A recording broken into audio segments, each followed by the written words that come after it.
"You think wearing a white hoodie makes you some kind of hero?" the cop snarled, then yanked the wheelchair so hard the boy was slammed face first onto the pavement like discarded trash. He lay there, motionless, no help, no hands reaching out, just a live stream camera and the cold silence of a society numb to injustice. But then, a shadow approached his father, a Navy SEAL, a man who survived hell on the battlefield, now returned to face a system more brutal than any enemy he's ever fought. In When Cops Can Leave a Child to Die in the Street Without Consequences, who's the real criminal? Does your state still have justice, or just uniforms with no soul? The boy sat quietly in his wheelchair, the sun overhead pouring down its merciless midday heat onto the cracked concrete sidewalk. His dark skin glistened with sweat, tiny droplets sliding down his thin neck as he waited patiently for his mother to come out of the corner store. His eyes, wide and gentle, scanned the street, searching for her face among the shifting shadows. He couldn't call for her. He couldn't explain himself. His body, fragile and silent since birth, locked him in a prison of stillness and helplessness. Then came Officer Rick Halder. His boots pounded the ground with arrogant authority, his uniform crisp, his expression twisted into a smirk that oozed contempt. He scanned the street like a predator sniffing out weakness. When his eyes landed on the boy, something inside him seemed to flicker with sick excitement. Rick demanded the boy show identification, his voice loud enough to cut through the hum of passing cars. The boy's hands trembled on the wheels, his mouth opening and closing without sound, pleading in a language no one could hear. But Rick didn't care. He saw only vulnerability, perfect victim to remind everyone who held power. His lip curled into a sneer as he realized the boy couldn't comply. With a sudden, savage motion, Rick grabbed the wheelchair handles and jerked it forward violently. The boy's body jolted, his head snapping backward before he tumbled forward onto the searing asphalt.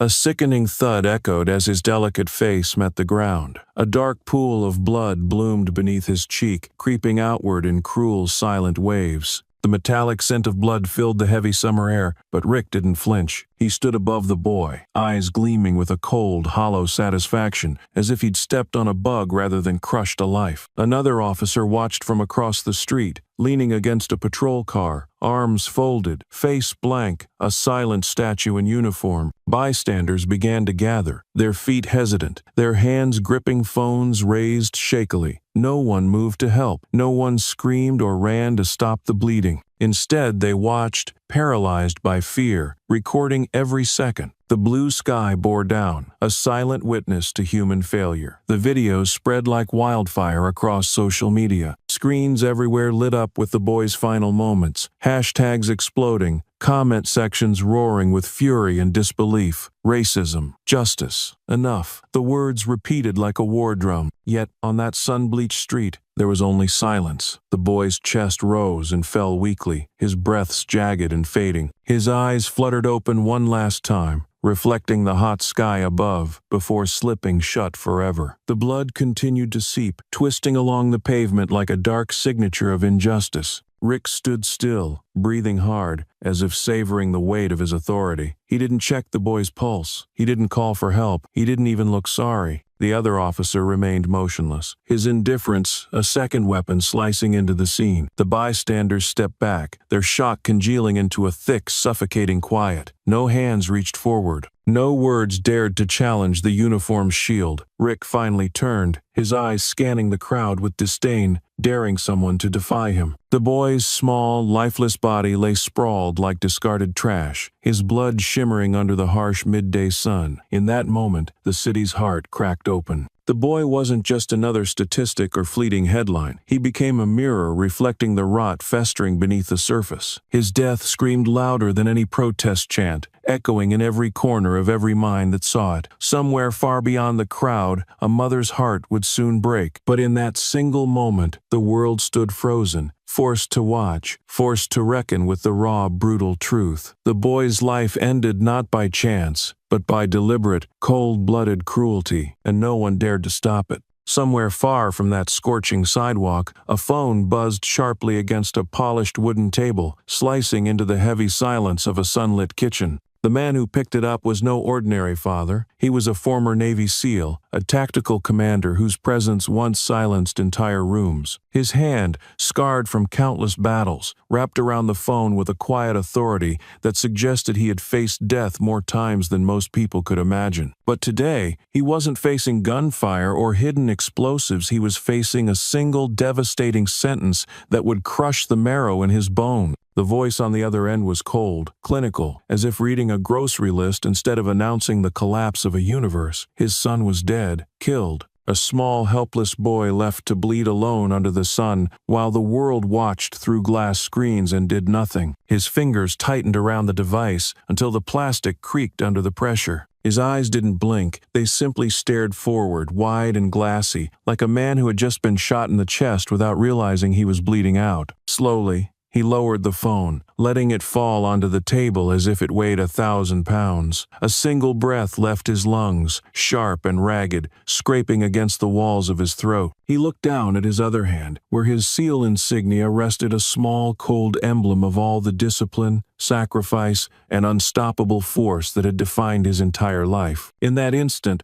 the metal felt heavier than any weapon he had ever carried, each ridge on its surface slicing into his palm, reminding him of all the oaths he had sworn, all the missions he had survived. But no mission, no training, no mental armor could prepare a father for the abyss carved open by the loss of a child. His gaze shifted to the family photo on the mantel, the one where his boy's smile glowed brighter than any sun, eyes shimmering with unspoken dreams and childish wonder. That image tore into him more savagely than any bullet. The laughter trapped inside the frame felt like a ghost, haunting and mocking him with every passing second. Silence roared around him, a deafening void that swallowed every memory, every echo of warmth. He rose from his chair slowly, every movement measured but charged with an electric undercurrent of rage. The room seemed to fade around him, the walls, the furniture, even the ceiling above all, dissolved into a gray fog. Only his purpose remained sharp, cutting through the numbness like a blade through bone. He turned to his closet, fingers tracing the familiar lines of his SEAL uniform, a second skin that once defined his survival and dominance. He pulled it on with the same reverence a warrior gives to a sacred ritual, his movements silent but reverberating with a primal energy. He reached into a hidden drawer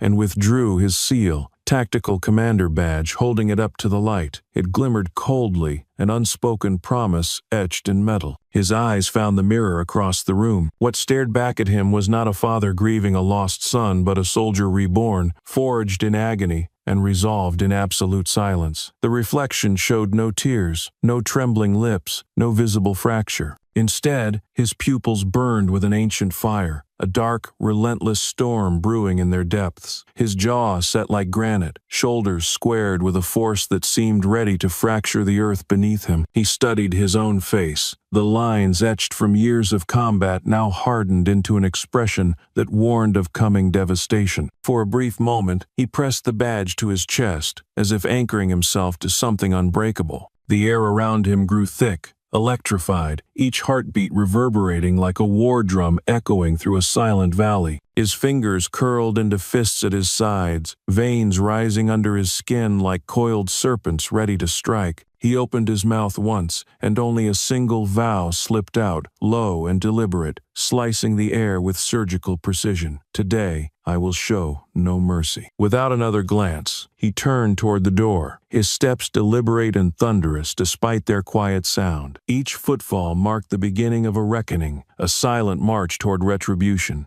Behind him, the photograph remained, the boy's laughter frozen in glossy stillness, now transformed into a sacred fuel that propelled the father forward. The house seemed to shiver as he left, as if aware that it might never hold that gentle warmth again. Outside, the sun still shone, indifferent and pitiless, echoing the cruelty of the world that had taken his son. But within this man, a darkness surged forward, coiling tighter with every breath. A war had begun, not with foreign enemies on distant shores, but with the corrupted core of a city that dared to touch his blood. In that final glance into the mirror, the father had not just seen a reflection, he had seen a verdict, a promise of unstoppable vengeance, a storm ready to split the sky and drown everything in its path. There would be no forgiveness, no hesitation, only the cold, precise execution of justice, delivered by the hands of a man who had already died with his son and been reborn as retribution incarnate. The father stepped out of his vehicle, the sun clawing at his skin with the same merciless intensity it had shown his son hours before. His boots landed on the pavement with a force that seemed to send invisible cracks rippling through the ground, each step echoing a silent promise of retribution. His gaze sliced across the chaotic scene ahead, taking in the yellow police tape fluttering weakly in the stifling afternoon air, the blurred outlines of bystanders whispering behind phone screens, and the thick smear of dried blood painting the asphalt like a final, accusing signature. He moved forward without hesitation, his shoulders squared and spine straight as an iron rod, his presence burning through the stagnant air like a blade of molten steel. He reached the spot where his son had fallen, where the warmth of life had been ripped away under the indifferent glare of uniformed monsters.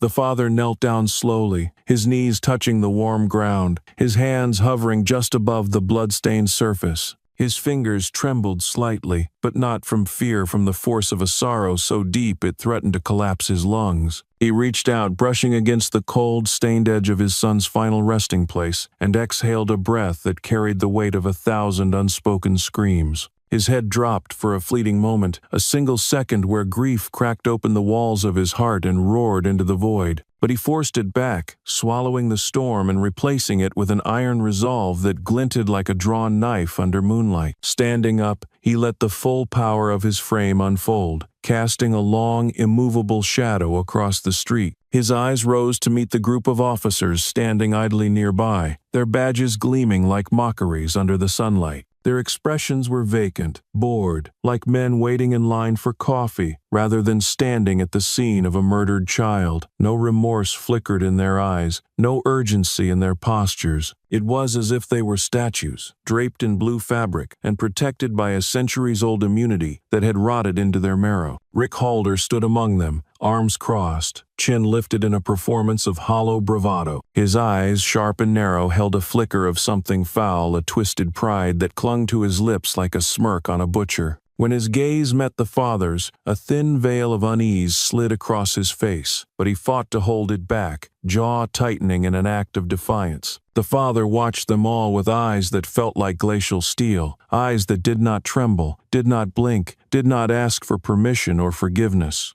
His hand moved with a deliberate calmness to the inside pocket of his jacket, fingers gripping the familiar edges of the seal insignia. With a slow, unwavering motion, he drew it out and raised it to the air, the silver badge catching the sunlight in a violent, blinding gleam. The entire scene seemed to freeze around him, the world holding its breath under the suffocating tension spilling from his silhouette. Rick's shoulders twitched, a bead of sweat breaking from his temple and crawling down the side of his face like a coward fleeing a battlefield. Though he tried to maintain his careless facade, his fingers betrayed him, curling and uncurling at his sides as if reaching for an answer that would never come. The father said nothing. Words were useless here, cheap trinkets that could never hold the weight of the grief roaring behind his sternum. His silence screamed louder than any threat, an unspoken verdict that crawled under their skin and strangled the last traces of their arrogance. His gaze remained locked on Rick, unblinking and cold, each second feeling like an eternity stretched on the edge of a blade. Rick finally looked away first, eyes darting to the concrete as his mask began to crack, a tremor rolling through his once impenetrable stance. The father didn't move an inch. He stood there, his insignia still raised, an immovable monument of defiance and absolute power. Every beat of his heart sent another pulse of quiet fury radiating through the scene, a force so raw and primitive it seemed to warp the very air around them. Behind him, the city carried on, cars inching forward, bystanders frozen in their private horror, the summer heat shimmering above it all like a mocking specter, but none of it touched him. In that moment, there existed only the father and the hollow-eyed men before him, cowards hiding behind badges that had lost all meaning. With a final sharp exhale, he lowered the insignia, tucking it back against his chest as though sealing a vow beneath his ribs. His muscles coiled beneath his skin,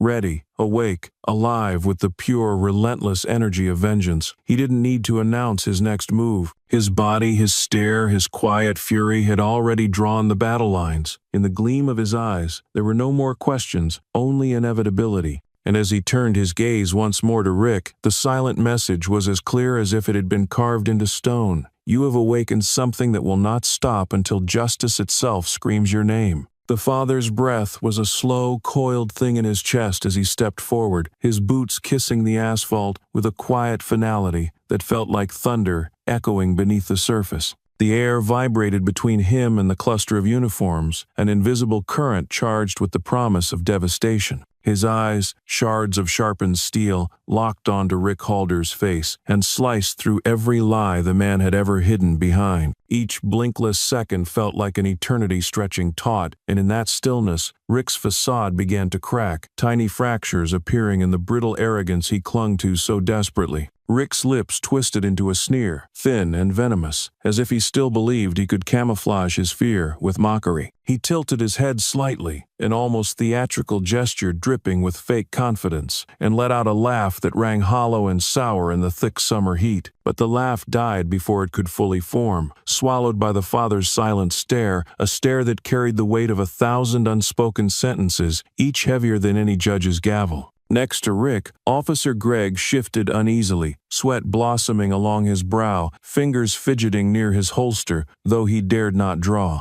His eyes darted between Rick and the father like a trapped animal sniffing for an escape route. He knew instinctively that the man before them wasn't just a father, he was a storm given flesh, a tidal wave in human form, and they were nothing but driftwood in his path. Greg's Adam's apple bobbed frantically, each swallow betraying a terror he couldn't camouflage beneath his badge. The father took another step forward, each inch bringing him closer to the two officers, each inch stripping away any illusion of safety they had once wrapped around themselves. Without hesitation, he raised his arm, his finger slicing through the humid air as it pointed directly at Rick's face. His voice, when it finally came, was low and smooth, carrying an electric sharpness that crackled with the threat of violence. If you think you can walk away from this, and if you think your lies and your uniform can shield you, I promise you will pay. The words hit Rick like a blade pressed against his throat, and though he tried to hold his composure, his eyes widened, betraying the panic squirming just beneath his skin.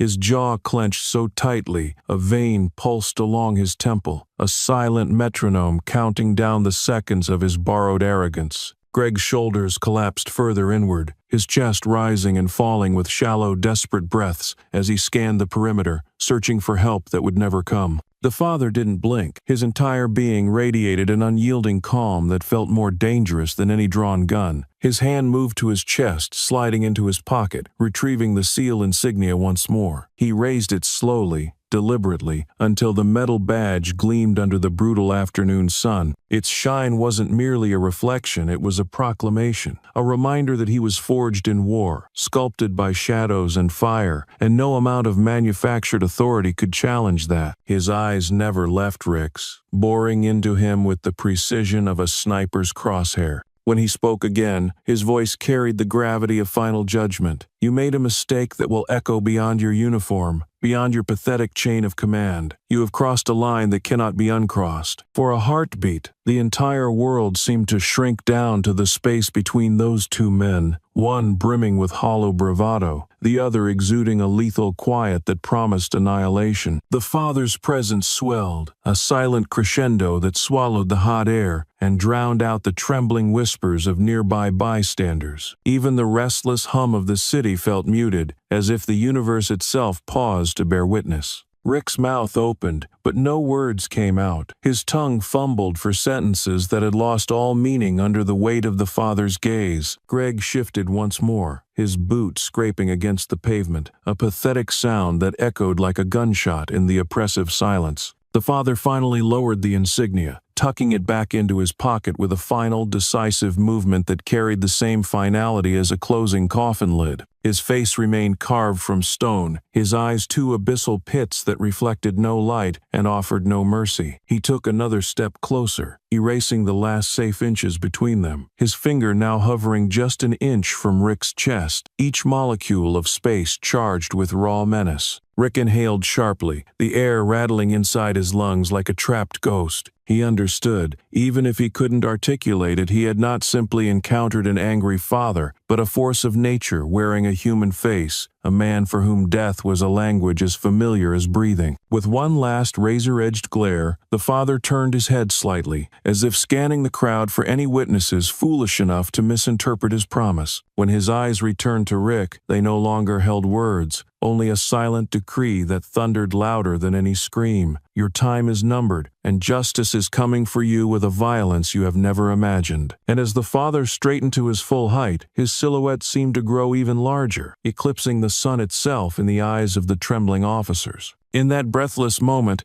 it became unmistakably clear there would be no negotiation, no compromise, no retreat, only reckoning. The father's finger hovered inches from Rick's chest, still thrumming with silent electricity, before he finally lowered his arm, his muscles rippling under the weight of the moment. His breath emerged slow and deliberate, each exhale slicing through the thick, suffocating air like a blade. He took one final step back, straightened his spine, and let his eyes drift across the gathering crowd. The sun ignited the sweat on his brow, turning each drop into a glittering shard of rage. The city seemed to hush in anticipation, the streets' endless noises folding inward, as if every horn and footstep bowed to the man's unspoken authority. His voice rose, low and resonant, a controlled storm echoing from deep inside his chest. Your actions today are not just individual failures. They are a stain that spreads through every corridor of your system, every hallway where your cowardice hides behind law and uniform. This is not a personal error. This is a warning, a curse, placed on your entire machine of silence and corruption. Rick's jaw twitched violently, the tendons in his neck straining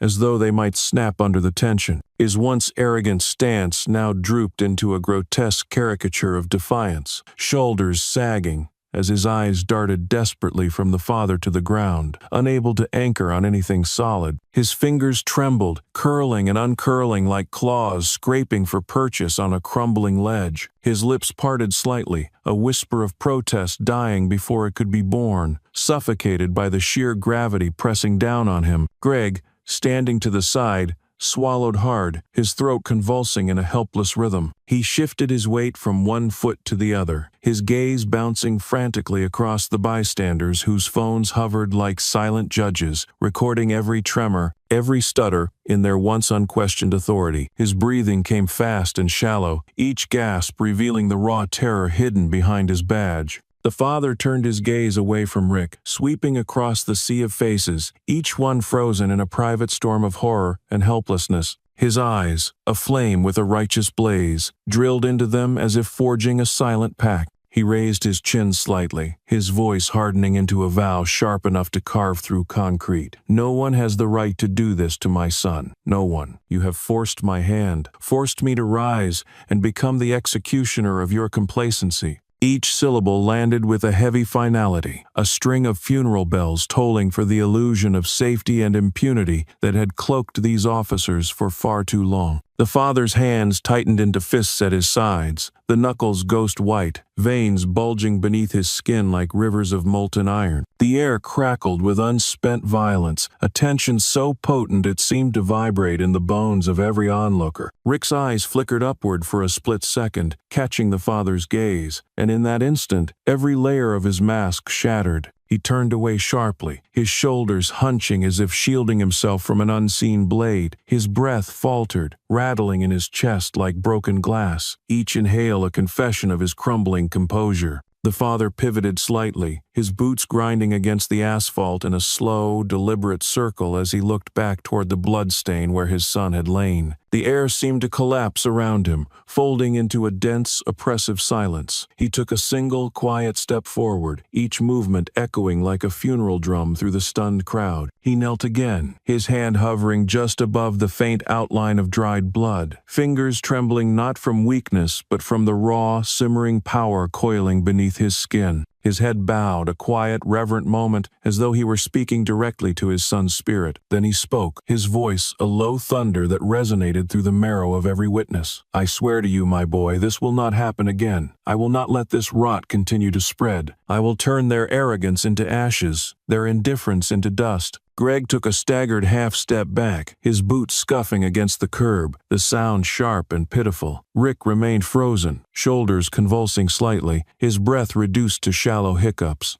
Neither man had the courage to respond, their silence more damning than any words they might have stammered. The father slowly rose, the motion fluid and controlled, a predator's grace layered over soldier's discipline. As he stood to his full height, he seemed to consume the space around him, an unmovable monument to loss transformed into unstoppable fury. His eyes swept over the uniforms one last time, his expression a wordless decree that reverberated with the unstoppable certainty of a coming storm. There were no cheers, no applause, only the heavy, charged stillness of a city holding its breath, knowing that the first drop of rain had fallen, and a flood was coming to wash away the rot. In that final moment, the father turned slightly, his silhouette sharp against the bruised afternoon sky, and left behind a silence so complete it screamed through every hidden alley and every trembling heart. Justice had been summoned, and its harbinger had spoken. As the father turned away from the blood-stained street, his silhouette still burning in the memories of every trembling witness, a new fire ignited behind his eyes, not just grief or vengeance, but an unwavering mission to tear every hidden lie from its sanctuary. The city around him pulsed with oblivious rhythm, horns screaming, neon signs flickering like shallow gasps, unaware that beneath the humdrum surface a silent storm had begun to coil and churn. His steps were silent yet heavy, each one sinking deeper into the underbelly of a system that thought itself untouchable. He returned home, the once familiar walls now sharp and alien, every framed photograph of his son another blade twisting in his ribs, but he refused to be consumed. Instead, he opened his laptop, fingers drumming with lethal precision, his gaze burning holes into every line of official text he encountered. The incident report, a brittle document dressed up in sterile language, and cowardly euphemisms reeked of deception. The words claimed non-lethal restraint, a standard security check, a tragic accident. Each lie crawled across the screen like roaches scattering under light. His jaw clenched so hard it threatened to shatter his teeth. He leaned in closer, eyes narrowing to slits as he scanned for inconsistencies. There it was missing timestamps, redacted lines, phrases carefully twisted to absolve every badge in sight. But he didn't stop there. He hunted down the surveillance logs from nearby security cameras, only to discover they had been erased just hours after the incident. The footage was gone as if it had never existed, an orchestrated vanishing act meant to shield fragile egos and bloody hands. The father didn't flinch. He turned his attention to the people, the human witnesses who had hidden in the shadows, eyes wide behind phone screens, hearts frozen under a blanket of collective cowardice. He knocked on doors, his presence like a tidal wave crashing through fragile living rooms and cheap excuses. The first witness cracked almost immediately, her voice trembling as she described the boy's silent terror, the malicious glint in Rick's eyes, the inaction of Greg, and the emptiness of the others. Her words spilled out in broken fragments, but each syllable was a nail driven deeper into the coffin of the official narrative. House by house, witness by witness, he gathered shards of the truth, piecing them together with the discipline of a soldier assembling a rifle in the dark. Each confession was another crack in the facade, another tremor threatening to bring the entire rotten structure down. He discovered that not only had Rick acted with unchecked cruelty, but Greg and at least 2 other officers had histories buried beneath layers of departmental silence, past complaints mysteriously dismissed,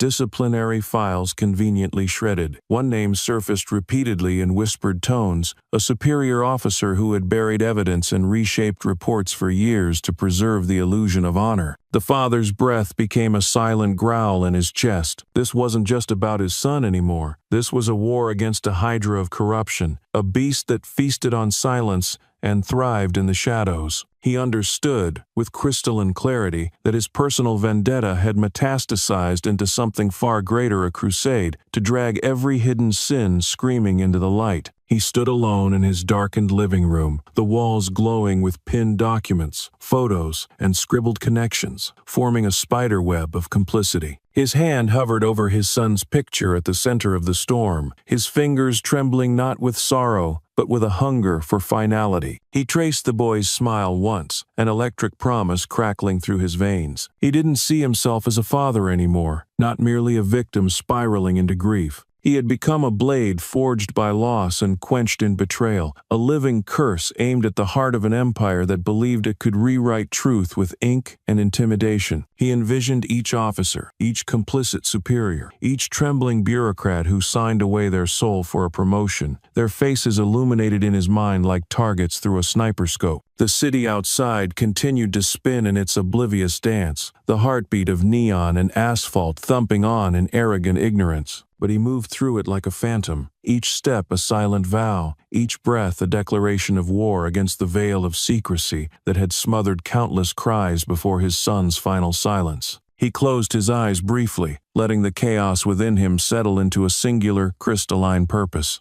Then, with a sharp inhale, he opened them again, and the world shifted, no longer a place of idle suffering, but a battlefield awaiting the precision of his hand. He no longer sought revenge alone, he sought revelation. Every shield would shatter, every whispered lie would explode under the force of his truth. And as he gathered his evidence, each paper a sharpened spear in his arsenal, he whispered into the quiet darkness, a promise meant not just for himself, but for every parent, every silenced victim, every forgotten cry. I will bring them all to the light, and when they stand naked before justice, they will remember the name of my son. As the father pieced together each hidden lie and forced the city to look into its own rotting reflection, Rick Halder felt the first true fracture in his carefully built armor. For years, he had strutted through precinct halls with the careless arrogance of a man convinced of his own untouchability. His sneer had been his shield, his badge his sword, and his silence his kingdom.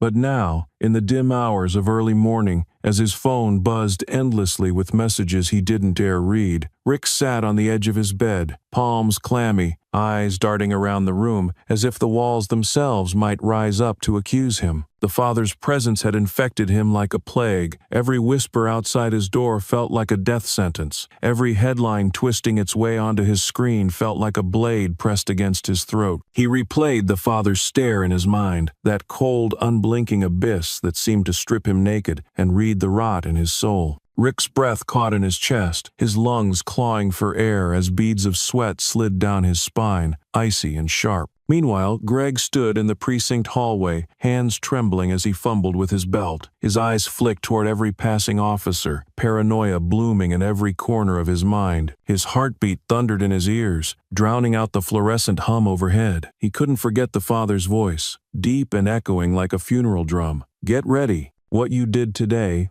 will never be forgotten." That single sentence gnawed at his sanity, a parasite feeding on his every waking thought. Greg tried to steady himself, but the faces around him no longer looked like allies. They looked like executioners waiting for the perfect moment to push him off the ledge. Every laugh in the distance, every hushed conversation felt like a nail driven into his coffin. The walls of the station, once a fortress of camaraderie and routine corruption, now loomed like prison bars. Rick paced in his living room, fists clenched so tight his knuckles glowed ghostly white. He snarled at his own reflection in the darkened window, lips twisting into a snarl that no longer carried conviction. "He's just a man," he spat, but the words died as soon as they left his mouth, hollow and gutless. Each syllable bounced back at him, mocking him, echoing the truth that he was no longer a predator, he was prey, cornered by a force he had never imagined. The father didn't sleep. He moved through the night like a shadow forged from iron and anguish, each step deliberate, each breath a silent promise to the universe. He wasn't merely coming for Rick, he was coming for every brick in the fortress of systemic rot that had sheltered men like Rick for far too long. In dark alleys and abandoned garages, his silhouette appeared, gathering testimonies, recovering scraps of footage thought forever buried, prying open the jaws of a machine that had fed on silence.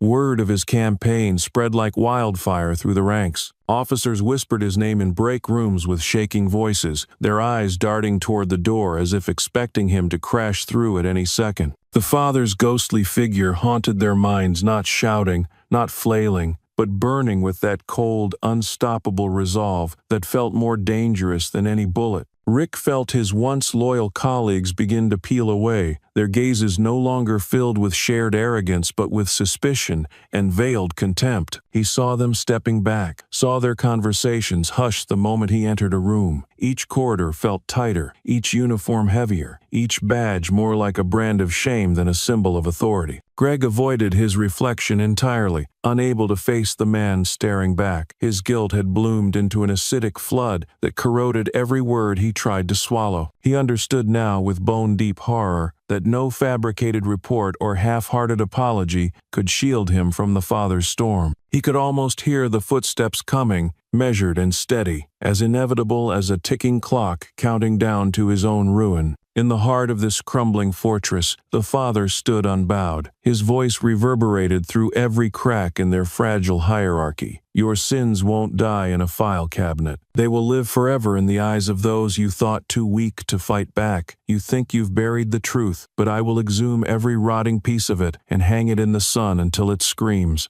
That single vow splintered through the precinct like a shockwave. Rick felt it in the marrow of his bones. Greg felt it with every desperate breath. The bystanders, the hesitant whispers, the quiet cries behind locked doors, they all felt it. The illusion of control, of power, dissolved in an acid rain of dread. In that suffocating silence, Rick finally saw himself not as the untouchable predator, but as a trembling child, standing barefoot before a tidal wave. Greg saw the thin, fragile line separating him from the abyss crack and break under the weight of his cowardice. They understood, too late, that the father's war was no longer a private vendetta. It was a revolution born from blood and silence, a cosmic retribution with a face they would never forget. And as that realization clawed deeper, they tasted a fear more complete than death itself, a terror that promised they would never know peace again, that each sunrise would bring not relief, but a deeper shade of their own private hell.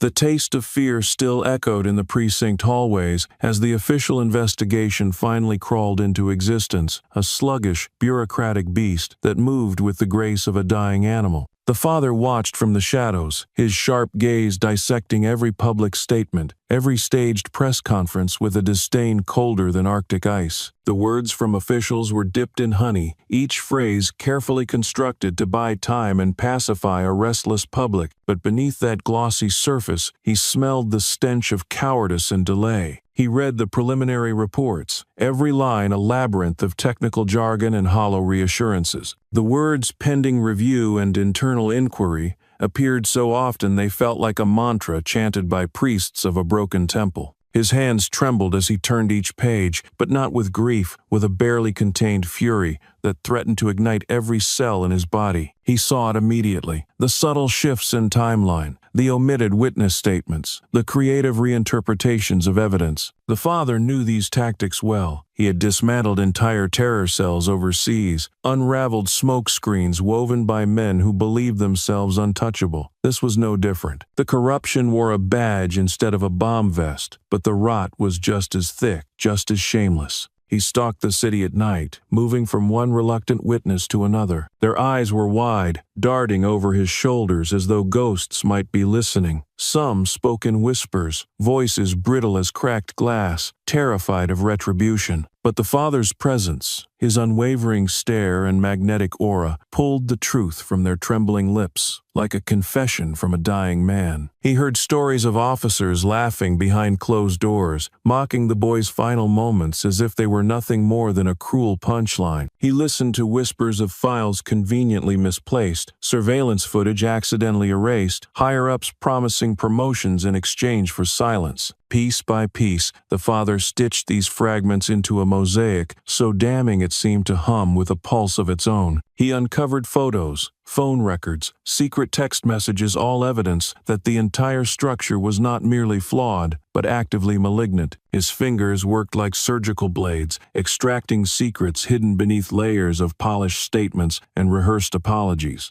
Meanwhile, the official investigation plodded forward at a glacial pace, each day punctuated by empty podium speeches and vague promises. The father stood at the edge of these charades, eyes narrowed, a silent sentinel who knew every lie before it left their lips. He no longer cared for their press releases or procedural checklists. His focus had become razor-thin, each breath a mantra of single-minded determination. He confronted a witness in a small, dimly lit apartment, her hands shaking so violently she spilled water onto the floor. The father leaned forward, his voice low and calm, an anchor in her rising sea of panic. "They cannot protect you from the truth forever," he whispered. His words, heavy as anvils, pressed into her bones until she finally broke, pouring out her story in sobs. Every detail, every tremor in her voice, fed the father's resolve like dry wood to a roaring fire. Through his tireless hunt, he unearthed a series of internal memos, each more incriminating than the last. Officers had documented suspicions of Rick's behavior for years, but buried them under layers of procedural fog. Greg's complicity was spelled out in casual shorthand notes. "Let it go. Handle internally. Keep it quiet." Each phrase felt like a slap across the father's face, a direct affront to the memory of his son and to every silent scream that had echoed behind station walls. When he pieced it all together on his living room wall, photos pinned like trophies, strings connecting dates and names in a web of deceit, the final picture emerged as a monstrous entity, a grotesque beast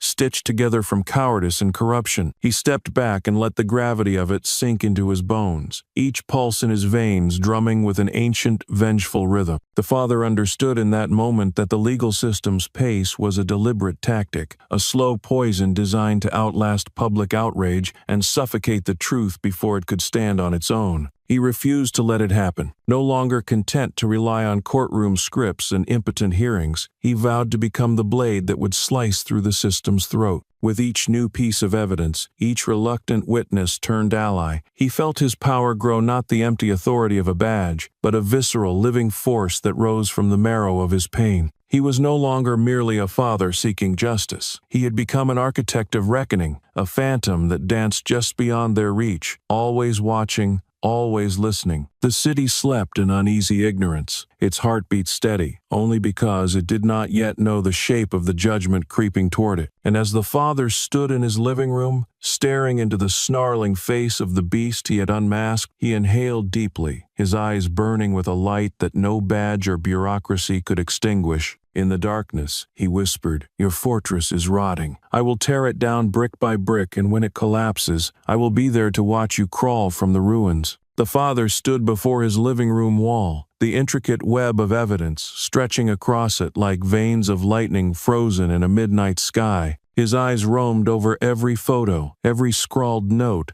and pinned string, each detail humming with the energy of an inevitable reckoning. He inhaled deeply, his lungs filling with the electric promise of a final confrontation. In that moment, the pain of loss sharpened into something divine, a weapon forged from grief, rage, and an unyielding devotion to the truth. With the arsenal of proof in his hands, he stepped into the morning light, the city's heartbeat echoing in the distance, unaware that its foundation was about to shatter. He moved like a phantom returned from the dead, an unstoppable force clothed in quiet resolve. When he arrived at the precinct headquarters, officers turned to stone at the sight of him. The building's sterile white walls felt like a mausoleum now, each hallway echoing with the ghost of the boy they had left to bleed under the sun. He entered the central meeting room, a space that once felt untouchable, where lies had been woven into bulletproof shields. Today, however, the room vibrated with the silent dread of men cornered by their own sin. Rick sat rigidly at the table's edge, his fingers clawing at the cheap wood veneer, his face pale beneath his forced sneer. The father's eyes pinned him in place like an insect to glass.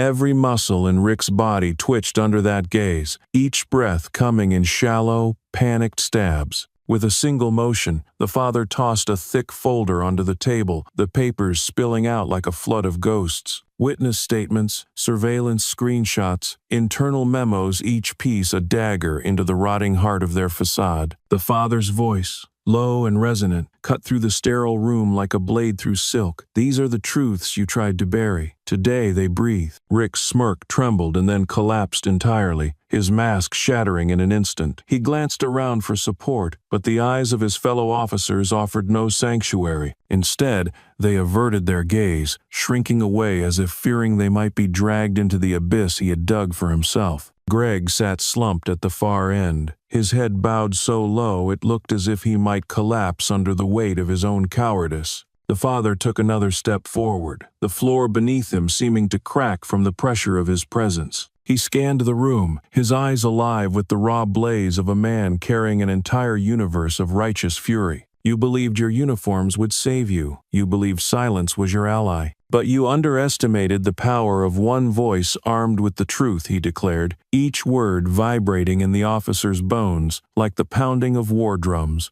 At that moment, as if on cue, the doors swung open, and a group of community leaders and external investigators stepped inside, each one holding copies of the evidence the father had meticulously gathered. The walls of secrecy the precinct had relied on for decades began to crumble, each layer peeling away to reveal the maggot-infested core beneath. The father watched the unraveling unfold in slow motion, his expression unwavering, his body still as a stone monument to vengeance. Rick's breath rattled louder now, each inhale more desperate than the last. His hand shook violently as he tried to stand, as if to flee, but his knees buckled, and he crashed back into his seat with a thud that echoed like a final verdict. Greg pressed his palms to his face, fingers digging into his skin, as muffled sobs slipped through the cracks. The other officers exchanged panicked glances, their ranks dissolving under the relentless glare of the truth. The father's voice thundered again, his final declaration slicing through the chaos. Justice does not ask for permission. Justice demands an answer. His words slammed into the room with a force that sent a shiver through even the most hardened veterans. The community leaders began reading aloud the statements of the witnesses, their voices ringing with an authority that eclipsed every badge in the room. Each sentence landed like a hammer, smashing the fragile illusions the officers had clung to. The father stood unyielding, his eyes never leaving Rick's, as if daring him to blink, to breathe, to exist under the crushing weight of his disgrace. And as the officers were called out, one by one, to account for their betrayal of duty and humanity, the entire city seemed to hold its breath. In that sacred pause, it became clear. The fortress had not merely been breached, it had been gutted, its foundations turned to ash under the father's unrelenting hand. In those final moments, as Rick slumped lower in his chair and Greg crumbled into a puddle of silent regret, the father felt a shift deep inside his soul. It was not peace, he knew such a thing no longer belonged to him, but it was something close, a quiet, burning certainty that his son's voice had not been lost. It roared now through every hallway, every trembling confession, every tear shed by a coward too late. Justice had awoken, not as a fragile idea, but as a living beast, sharp-toothed and unmerciful, and it carried the father's face in its growl.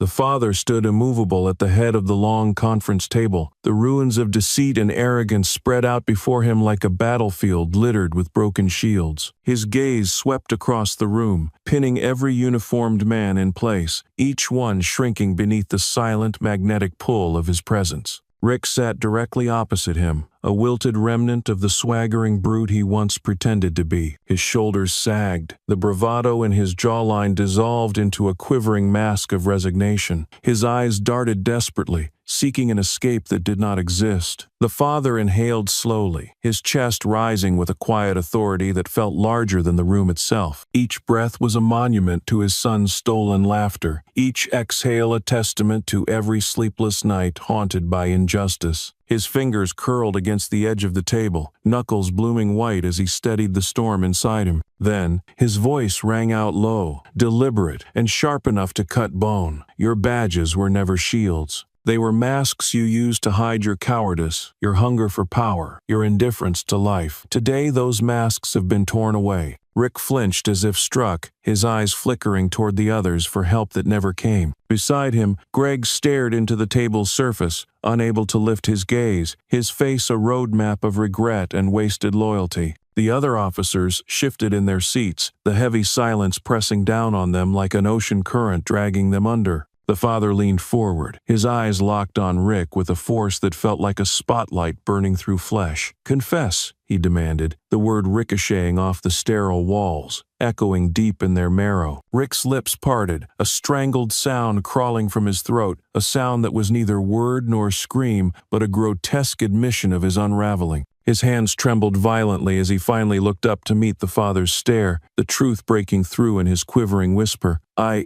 did it. I let it happen. I thought no one would care. I thought I was safe." The father's gaze did not soften. Instead, it bore down harder, the final crushing weight of every lie laid bare. He turned his head slightly, sweeping over the other officers. "Your silence was your weapon. Every moment you chose to look away, you chose his death. You are all architects of this crime." Each syllable landed like a hammer blow, ringing with the cold certainty of a final verdict. Greg's shoulders buckled, a tear broke loose and traced a pale path down his cheek. The other men, once pillars of uniform bravado, now looked like paper statues set aflame, their pride curling and blackening under the heat of exposed truth. The father straightened to his full height, his silhouette stretching over them like the shadow of an executioner's blade. "My son's spirit is louder than your guns, stronger than your bureaucracy, and purer than any oath you ever swore," he said, his voice a deep, unbreakable chord that seemed to resonate in every breath the officers dared to take. Then, as if the final thread had been cut, Rick collapsed forward, his head buried in his hands, shoulders shaking with the grotesque spasms of a man finally seeing himself in the mirror. Greg joined him, covering his face as silent sobs tore through his chest. One by one, the remaining officers' eyes lowered, each one submitting to the crushing weight of collective guilt. The father didn't linger to watch their ruin fester. He turned on his heel and stepped from the room, the door groaning shut behind him like the closing of a coffin. He stepped into the cool evening air, the sun sinking in blood-red streaks across the sky, as if the heavens themselves mourned and celebrated in the same breath. He walked to the place where his son had last lain, the street now empty and eerily calm. He knelt down, pressing his palm to the asphalt, the warmth of the day still trapped beneath his skin, his eyes closed, the world around him shrinking to a single, silent moment. He breathed in deeply, as if inhaling the very essence of his son, the echo of laughter now rising in his chest like a second heartbeat. In that instant, the father felt no triumph, no savage glee. Instead, he felt the fragile bloom of something close to peace, a gentle stillness seeping through the cracks of his war-hardened soul. Justice had not restored his world, but it had honored his son's memory, given it shape and voice that would roar beyond the city's borders, beyond the reach of every crooked badge. He stood again, the weight of his vow no longer a burden but a mantle he wore, with quiet, eternal pride. His eyes rose to the horizon, the last fingers of sunlight slipping below, painting the sky in shades of promise. And in that dusk glow, he felt his son's presence beside him not as a ghost, but as an unbreakable truth, an immortal spirit standing taller than any system that had once dared to silence him. The father turned, his silhouette long and resolute against the dying light. Justice had not just been served, it had been awakened, sharpened, and set free to haunt every coward who had once believed their sins could vanish in the dark. The father stood at the edge of the street where his son's laughter had once danced, the echoes of his vow vibrating in his chest like an ancient war drum. As the first whispers of dawn bled into the city's skyline, an official investigation finally crawled into the light, each newscaster's voice trembling over the morning airwaves with scripted solemnity. The authorities, cornered by mounting outrage, moved with the graceless caution of a beast too bloated by its own arrogance to run or fight. Their statements dripped with hollow empathy, each sentence meticulously engineered to soothe the public's rage without sacrificing their own fortress of power. The father watched their press conferences from the shadows, his fingers tightening around the edges of the evidence files he had compiled, the pulse in his jaw ticking like a silent countdown. He saw the carefully chosen words, procedural review, possible misconduct, pending further investigation. Each phrase felt like a spit in his son's face, a calculated delay designed to dilute the raw, burning anger that now surged through every alley and living room. His eyes burned as he realized they still believed they could bury the truth beneath paperwork and bureaucratic fog, as if the truth hadn't already sprouted roots in the hearts of the people. Unable to stomach the theater of deception, he stepped deeper into his self-imposed warpath, dissecting each report line by line under the pale glow of a single desk lamp. He spotted omissions, contradictions that twisted like coiled serpents in official documents, surveillance footage logs inexplicably missing, timestamps blurred, witness statements redacted beyond recognition. The deeper he dug, the more the rot unveiled itself, each revelation a fresh toxin seeping into his veins and fueling a primal, unstoppable resolve.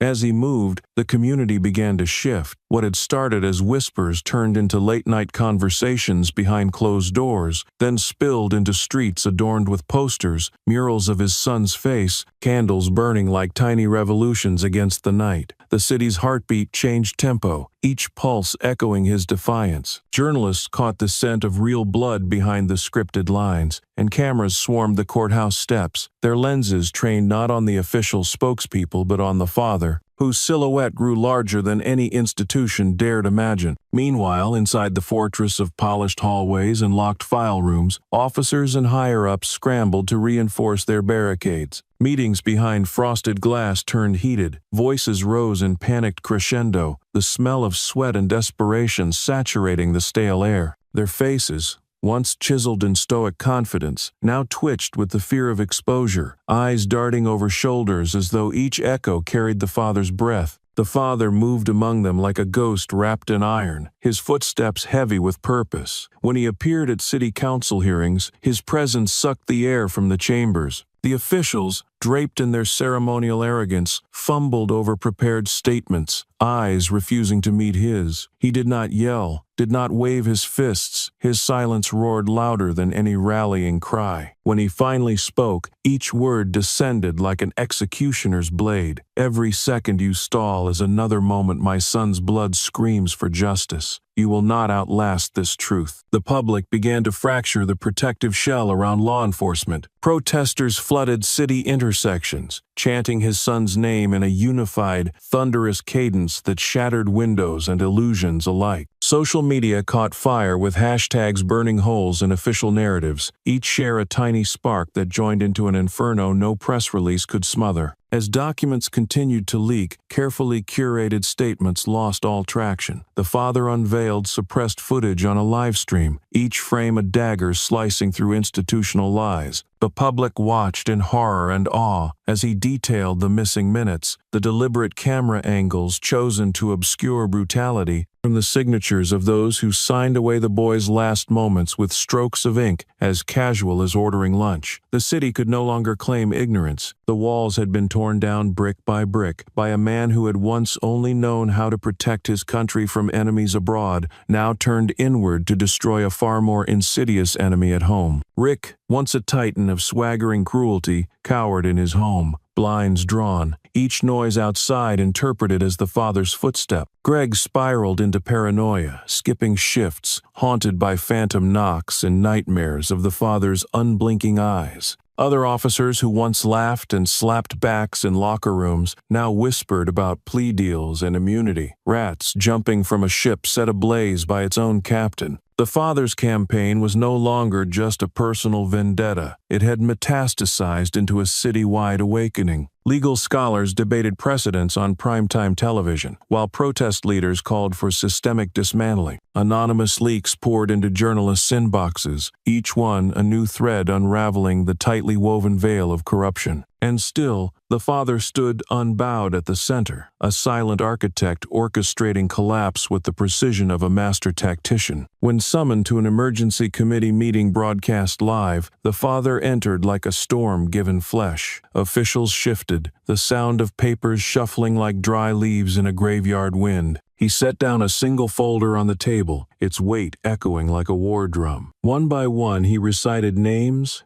dates, actions, every secret they had clutched like rosary beads in the dark. Faces drained of color, hands gripped chair arms until knuckles white. The room felt smaller with each revelation, as though the walls themselves recoiled from the force of truth. A single phrase rang out, sealing the moment in iron. "Your empire of silence ends tonight." The words detonated in the chamber, leaving no sanctuary, no dark corner untouched. From that moment forward, no delay tactic could hide behind policy. The father's evidence ignited internal investigations across multiple departments, each one stumbling over itself to avoid public crucifixion. Officers turned on each other, scapegoats offered like lambs to a public baying for accountability. Community leaders who once shook hands behind closed doors now begged to stand beside the father, their smiles brittle and desperate. Yet, amid this political avalanche, the father's gaze remained unwavering, locked on the single point of origin, his son. Every speech, every confrontation, every secret unearthed, he carried as an offering to that silent grave. He understood that justice wasn't a final victory march, but a continuous flame, one that needed to be fed daily with truth, courage, and an unrelenting will. As the city's facade crumbled, a new shape began to form in its place, not yet pure, not yet healed, but awake enough to see itself for what it was and what it could become. And standing in the center of that awakening, framed by the flickering light of thousands of candles and the defiant chants of a community reborn, was the father. No longer merely a man with a mission, but an unmovable pillar against which every lie broke and fell silent. And in the quiet hours that followed the latest revelations, as the city lay shivering under the weight of its own confession, the father stood alone at the edge of that same street, the shadows deepening around him. He closed his eyes and placed his hand against the cool pavement where his son's blood had once glistened beneath the sun. The fight was far from over, but the horizon now shimmered with a fragile promise, a promise forged by a man who had refused to kneel, who had turned grief into fire and fire into light.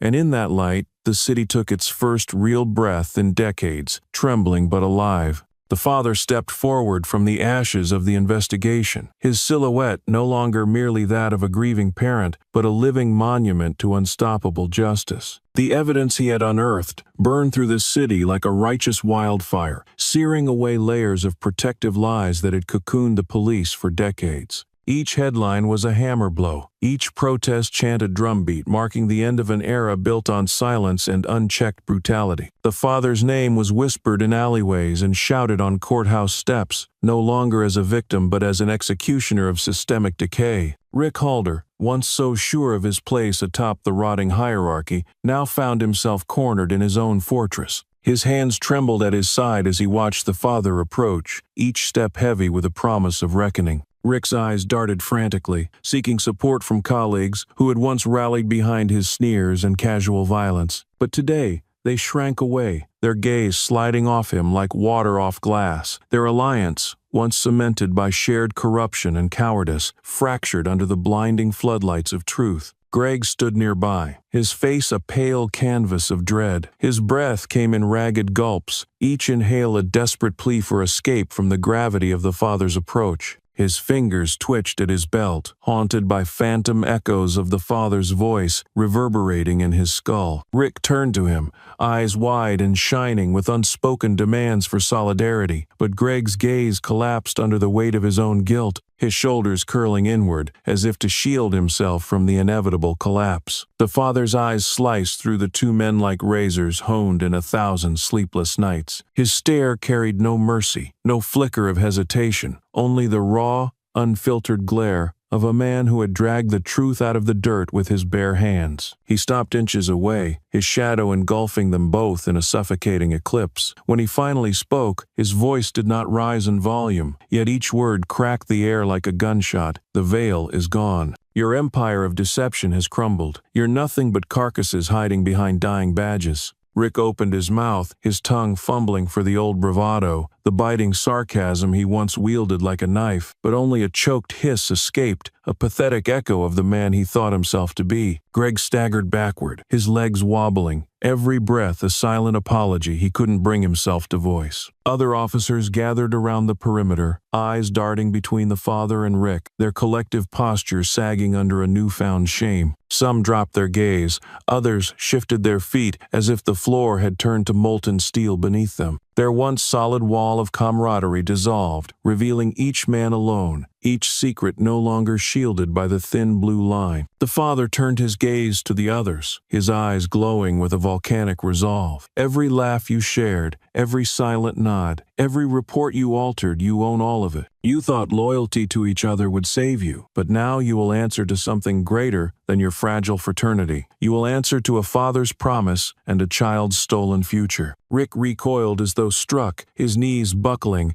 hands groping at empty air. He reached for Greg again, but Greg stumbled away, the bond between them disintegrating like ash in the rain. Greg's face twisted in anguish as he finally saw his reflection in the father's unblinking eyes, not a protector, but a parasite feeding on innocence and fear. As Rick crumbled to the ground, his fingers clawing at the concrete, the father stepped forward, each footfall sounding like a judge's gavel. The crowd of officers parted instinctively, unable to bear the weight of his presence. When the father stood above Rick, he paused, looking down with an expression carved from stone, neither triumphant nor cruel, but as inevitable as a sunrise. He spoke with the calm of a man who had crossed every inferno and emerged forged in absolution. You are no longer shielded by silence or badges. You are stripped bare before the truth, and it will consume you. His voice echoed through the courtyard, reaching every corner of the station, seeping into the bones of every hidden accomplice. Rick's head dropped to the ground, sobs rattling through his body, the pathetic sound of a man being hollowed out from within. Greg fell to his knees nearby, face buried in trembling hands, his shoulders quaking under the weight of 1,000 unspoken betrayals. Around them, other officers stood frozen, their chests rising and falling with uneven breaths, the realization of their collective complicity sinking in like poison. In that moment, the father did not need to shout or brandish a weapon. His mere presence was a verdict, his silence a sentence. The system had finally been forced to face itself, and under that blistering gaze, it found nothing but rot and cowardice. News cameras arrived at the scene, their red lights blinking like watchful eyes. Reporters pushed forward, microphones trembling in their hands, each hoping to capture a fragment of the moment that would redefine the city's narrative forever. The father ignored them, his eyes locked on the broken figures at his feet. His focus was unyielding, unwavering, his entire being tuned to a single frequency: justice. As the reporters closed in, Rick curled into a fetal position, his uniform crumpled and soiled, his badge reflecting the harsh light like a cracked mirror. Greg crawled backward, his hands scraping the ground, eyes darting wildly, as if searching for a hole to disappear into. Their downfall was not just personal but symbolic, the collapse of a fortress built on fear and complicity, a fortress now turned to dust by the sheer force of a father's relentless pursuit. The father finally turned his head, scanning the crowd, his gaze slicing through reporters, officers, and onlookers alike. "This is not the end," he declared, his voice vibrating with an almost supernatural calm. "This is the first breath of a new beginning, a city forced to acknowledge its sickness and commit to its cure." The words hung in the air like a divine decree, echoing off the walls, sinking into the flesh of every witness. He stepped away from Rick and Greg, his footsteps slow and deliberate, each one marking the ground like a permanent scar. As he walked, no one dared move. The entire station, the entire city, seemed to hold its breath, suspended in the gravitational pull of a man who had become more than human, a living embodiment of vengeance and mercy fused into one unbreakable will. The father paused at the exit, turning one last time to face the shivering mass behind him. His eyes softened briefly, a flicker of something almost gentle crossing the steel fortress of his expression. "Your redemption is not in words or apologies," he said, his voice lowering to a near whisper that somehow reached every ear. "It will be in the actions you take when no one is watching, in the courage you summon when the darkness comes for you. That is the only salvation left to you." With that, he stepped into the open air, the sun catching the lines of his face, illuminating the hard-earned lines of sorrow and resolve etched there. The city beyond seemed to pulse in rhythm with his heartbeat, a silent acknowledgement of the moment's gravity. And as he disappeared into the horizon, leaving behind a trail of silent tears and shattered illusions, the father carried with him the final echo of a son's laughter, now transformed into the war cry of a city reborn. The father stepped back into the night, the city's neon heartbeat flickering against his silhouette, as if the entire metropolis pulsed to his unwavering resolve. His confrontation with Rick and Greg had left tremors echoing through every precinct hallway, but he knew the real battle was far from over. The system's spine had been bent, but not yet broken. There were deeper layers of deceit festering beneath the surface like maggots burrowing into a carcass, and he would rip each one into the light, no matter how deep they hid. In the dark hours, the father pored over newly uncovered documents, each page a confession hidden in plain sight. His fingers turned each sheet with the delicate precision of a surgeon dissecting a tumor. He uncovered complaints filed years earlier, each stamped with phrases like resolved internally and insufficient evidence, rubber-stamped by faceless bureaucrats who had sold their souls for promotions and pensions. Rick's name appeared again and again, a specter haunting the margins of disciplinary records, a trail of violence and cruelty neatly buried under procedural jargon. Through late-night interviews with whistleblowers, the father gathered whispers of hush payments, threats against families, and secret meetings held in unmarked rooms beneath fluorescent lights. Witnesses, once paralyzed by fear, now saw in the father an unstoppable tide. His presence, his quiet fury, gave them courage to peel back their masks. A young officer broke first, his eyes hollow, voice trembling as he admitted to falsifying reports under Rick's orders. He described late-night visits from superiors who spoke in low, menacing tones, warning him that loyalty was his only lifeline. His confession cracked open a dam. Testimonies poured in,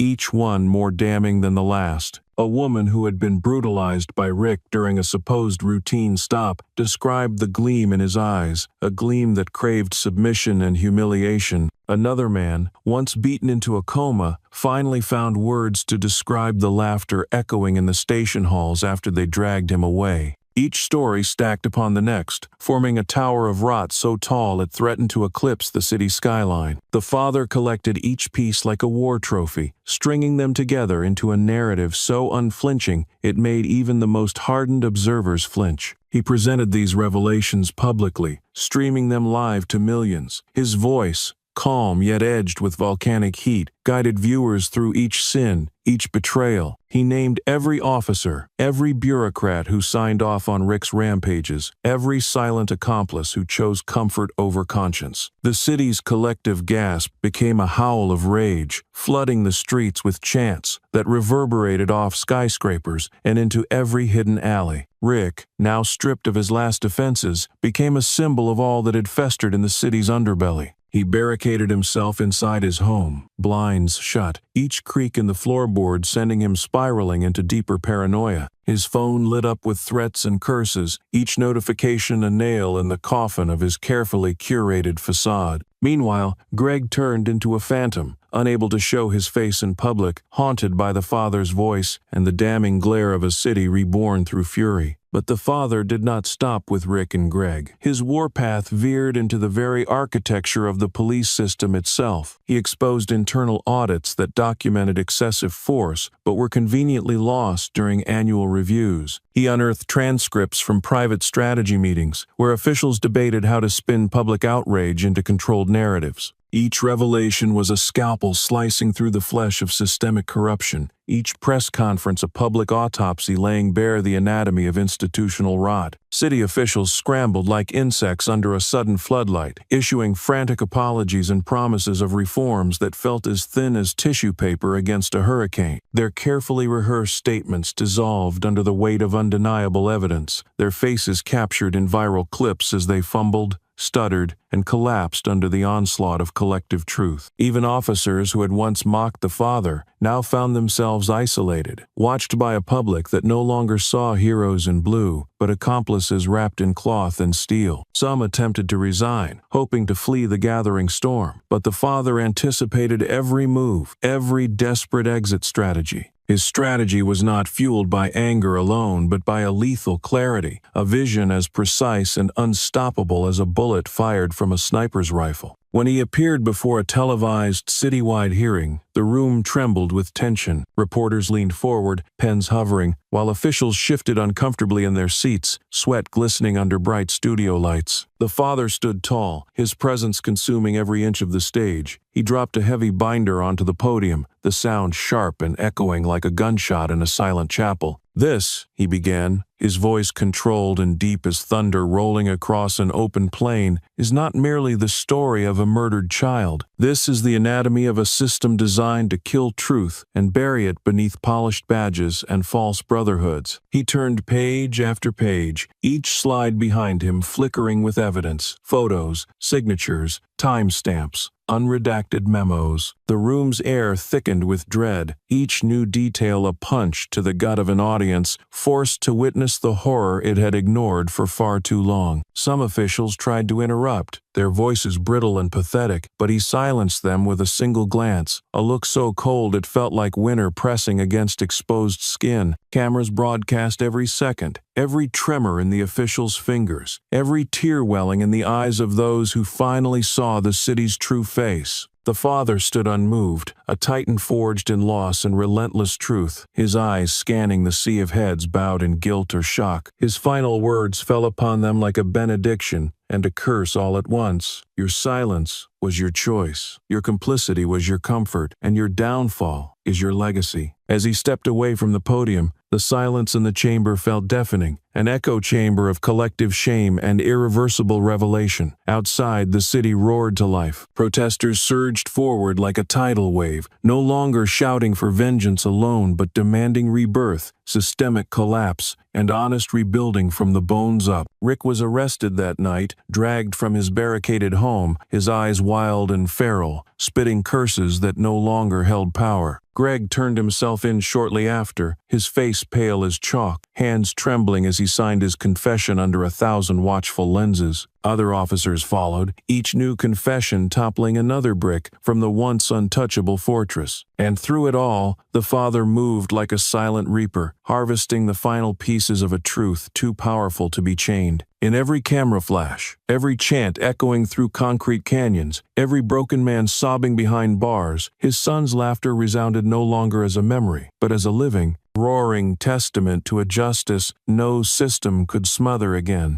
The father stepped into the new dawn, his footsteps echoing like war drums on the fractured concrete, the city behind him still trembling from the shockwave of exposed corruption. Every confession, every torn badge, every fallen officer had been a brick ripped from the fortress of systemic deceit. Yet, as the dust settled and the city exhaled its first breath of unfiltered truth, a deeper tremor began to pulse beneath the surface, a rumble too subtle for the untrained ear, but deafening to a man who had lived in the shadows of war and betrayal. In the early hours, as he sifted through the avalanche of new documents and testimonies flooding his makeshift war room, he found it a single thread, delicate but glowing like a live wire in a pitch-black room. A financial ledger buried beneath layers of innocuous budget reports, its figures cryptic, its trail serpentine. The father narrowed his eyes, his mind sharpening into a blade as he traced each entry. Payments disguised as maintenance fees, training stipends, equipment upgrades, all flowing toward a clandestine subunit nestled deep within the department's internal architecture. This wasn't just Rick's personal playground of violence. It was a protected arm, a hidden fist coiled in the belly of the beast, designed to suppress, manipulate, and erase. A clandestine task force formed years earlier under the guise of urban stability, its operations classified and shielded from even the most persistent internal audits. The father's breath slowed, his heartbeat thrumming with the cold electricity of revelation. They had not only condoned Rick's brutality, they had nurtured it, weaponized it, funded it to shape the city's narrative and keep certain voices silent. As he pulled more files, his fingers moved with the reverence of a priest uncovering forbidden scriptures. Names surfaced: high-ranking officials, politicians, even external contractors who had supplied equipment under falsified invoices. His son's death had been not merely an act of individual cruelty, but a performance in a long-running theater of oppression, each act meticulously scripted to maintain control over a restless population. The father felt a dark heat coil inside his chest, not of surprise but of grim affirmation. The enemy had always been larger, more insidious, and now it finally had a face. Meanwhile, the public, still ablaze from recent revelations, began to sense the tremor of this deeper rot. Protest leaders noticed inconsistencies in patrol assignments, neighborhoods neglected or over-policed, depending on who held the microphone. Journalists received anonymous tips, fragments of internal emails hinting at orchestrated chaos, deliberate escalations during demonstrations to justify brutal crackdown. The father watched it all unfold like a conductor, orchestrating a symphony of dread and defiance. With precision only a warrior could wield, he unveiled this new layer of corruption during a surprise public broadcast. He appeared not in a courtroom nor a council hall, but in the heart of the city's busiest square, surrounded by towering screens and a sea of people whose anger had begun to coalesce into a weaponized collective will. His face, projected 20 feet high, looked carved from iron, eyes ablaze with a controlled fury that radiated into the night. "This," he began, his voice low, each word dripping with a promise of vengeance and rebirth, "was never just about one man, one badge, or one death. This is the architecture of your oppression, a ghost army, built from your silence, funded by your taxes, fed by your fear." Gasps erupted like cracks of thunder as the screens behind him lit up with evidence. Financial statements, internal memos, surveillance photos of covert meetings, even signed directives from city officials authorizing Black Ops-style interventions on civilian protests. Each image detonated in the minds of the onlookers like a bomb. Each new piece of evidence a steel spike driven into the city's rotting heart. Back in their glass towers and penthouse offices, the architects of this shadow program watched in horror, their fingers clawing at desks, voices trembling over encrypted lines as they scrambled to contain the collapse. They had built their empires on the assumption of perpetual darkness, never imagining the day the sun might rise with the fury of a father's vow. The father didn't flinch as the crowd's outrage turned into a tidal wave, chants surging upward and outward, echoing through the veins of the city. Protesters surged toward government buildings, their cries now sharpened by a surgical knowledge of where to aim their fury. Graffiti bloomed across marble facades, each stroke a curse, a prayer, a battle hymn to the fallen. Police lines, hastily formed and trembling, stood no chance. Officers who had once roared with impunity now stared into the eyes of people who had awakened from decades of engineered sleep, their shields vibrating under the chants that seemed to tear at the very air. The father moved among them, not as a leader above but as a phantom within, his steps guiding, his words cutting, his resolve infecting every shaking hand and defiant stare. The city teetered on the edge of transformation and ruin, each heartbeat a coin flipped between rebirth and oblivion, and at the center stood the father, steady as a mountain, eyes locked on the horizon where the final architects of this nightmare cowered behind mirrored windows and panicked security details. He knew they would fight back, that power never surrendered without dragging as many into the abyss as possible. But he had no illusions. This was not the final battle, merely the first true face of the enemy revealed. As the night stretched forward, fires flickered across the city, not as wild destruction but as beacons, funeral pyres for old illusions. People gathered, candles in hands, chanting his son's name, each syllable a nail in the coffin of the clandestine force that had preyed on them for so long. The father stood beneath the screens, his silhouette framed by flames and shadows, his heart drumming the ancient rhythm of warriors who understood that victory was never the end, only another hill to climb, another monster to unmask. Rick's betrayal was no longer the focal point. He had become a footnote in a much larger narrative. Now it was the system laid bare, the machinery of control sputtering and sparking in the open air. The father knew the enemy's next moves would be desperate, rabid, cornered animals baring teeth in futile last stands. But he was ready. Every scar on his body, every night spent staring into the abyss, had sculpted him into the perfect counterweight to their final death throes. As dawn threatened the horizon, the father raised his fist slowly, the gesture heavy with both mourning and promise. A hush fell across the square, a collective breath drawn in unity. His voice, when it came, was soft but unyielding, each word a blade cutting through the veil of night. We have seen the architects. We know their hands, their signatures, their crimes. This city will not return to its chains. This is our vow to my son, to every silenced voice, to every future breath yet to come.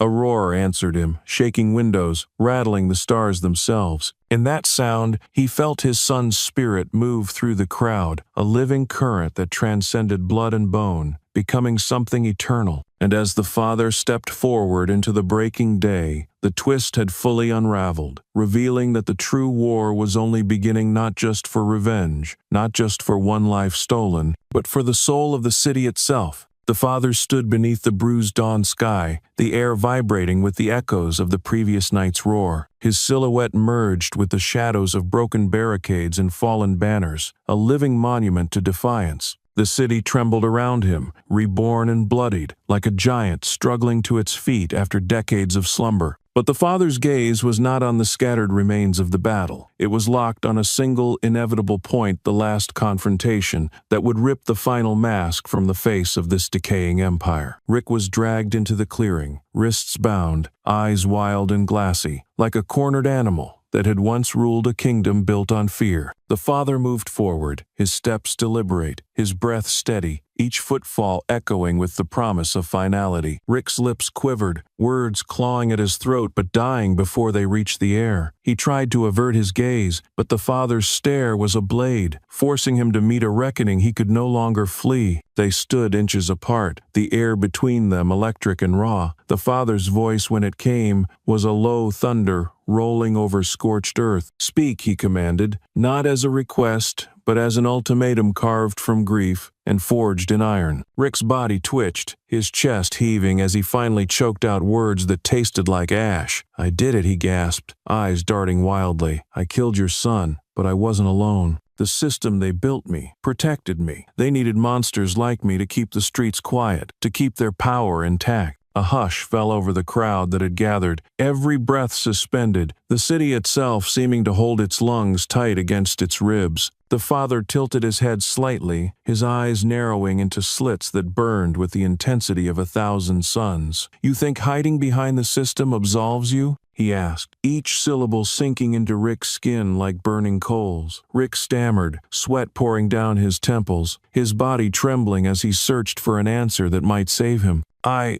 didn't know how to stop. They encouraged it. They closed their eyes. The father interrupted, his voice rising with a force that seemed to shake the ground beneath them. "They did not pull the trigger. You did. They did not break my son's body. You did. Your hands, your choices, your hate that is your legacy." The words crashed into Rick like a tsunami, his knees buckling as he collapsed to the ground, head hanging low, tears mixing with the grime on his cheeks. The father stepped closer, his shadow swallowing Rick whole. He leaned down, his face inches from Rick's, his breath steady and hot against the man's ear. "You are not a soldier, you are not a protector. You are the final embodiment of every lie they whispered to themselves to sleep at night. You are their creation, but you are still your own damnation." Rick's sobs grew louder, his body convulsing with each painful gasp. His voice cracked, spilling half-formed apologies, desperate bargains with a universe that had long since stopped listening. "Please, please, I didn't want this," he croaked. But the father's expression remained carved from stone, his eyes shimmering with a quiet, unstoppable wrath. He straightened, turning to face the gathering crowd, his voice rising into a clarion call that rang off the steel and glass of the city's skeleton. "This is not just about my son. This is not just about this man's confession. This is about every soul crushed under the boot of a system that feeds on fear and grows fat on silence. We do not stop with his tears. We do not stop with this moment. We tear the roots from the earth until no corruption remains."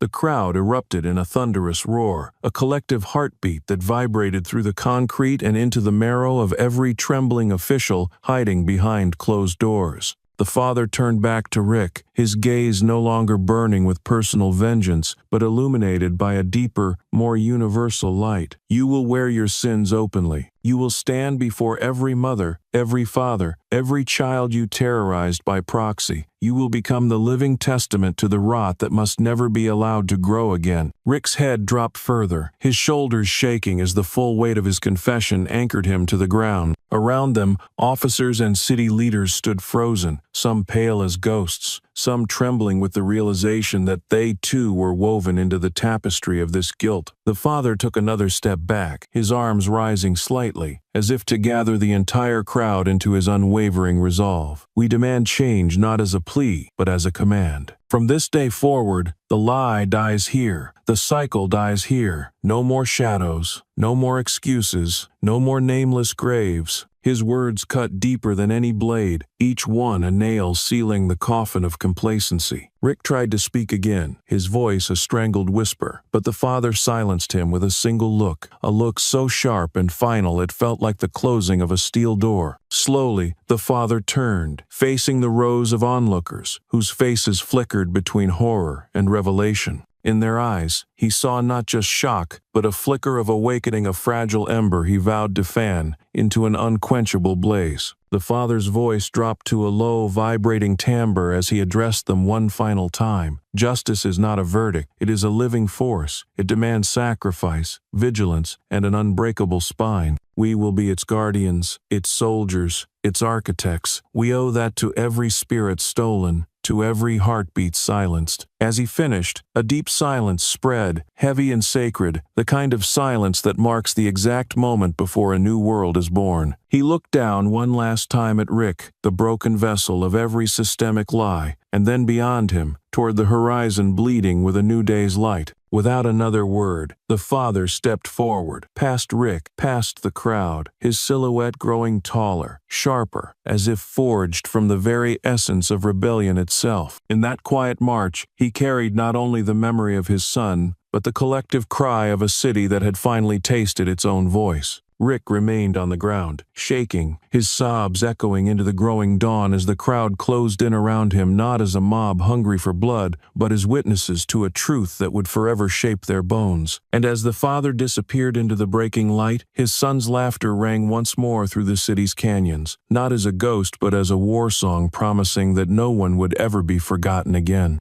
The father stepped away from the dawn light, his silhouette still echoing in the minds of every witness, every trembling official, every mother who held her breath hoping her child would come home safe. As he walked through the city now blanketed in a heavy electric hush, he felt the shifting currents beneath his feet, the legal battlefield rising to meet him, demanding a different kind of blade. The streets still vibrated with chants. Murals of his son bloomed across concrete walls like battle flags, but the next war would not be fought with fists or fire. It would be waged in the sterile, echoing chambers of the courtroom, where words were swords and truth the only shield worth wielding. When the father entered the courthouse, the air seemed to contract, shrinking around him as if the walls themselves recoiled from the weight of his presence. Reporters lined the marble hall, cameras aimed with predatory hunger, microphones trembling like drawn daggers. He moved through them without a glance, each step punctuated by a silent promise: no retreat, no compromise, no forgetting. Inside the courtroom, the tension hung thick and stifling, a fog of whispered fears and secret hopes. Judges sat perched like carrion birds above the fray, robed in black, but never truly blind. The father stood, spine straight as a blade, his face an unmovable mask of quiet wrath and resolve. Across from him, the legal army of the system waited, slick-haired attorneys, smirking bureaucrats, pale-faced commanders who had once dined on the illusion of invincibility. Their eyes flicked nervously as evidence stacked on the table before them, each folder a ticking bomb, each document a hammer ready to shatter their fragile illusions. The father said nothing as the opening statements began. Instead, he watched, eyes sharp and cold, as the prosecution laid out the mountain of evidence: recordings, confessions, financial records,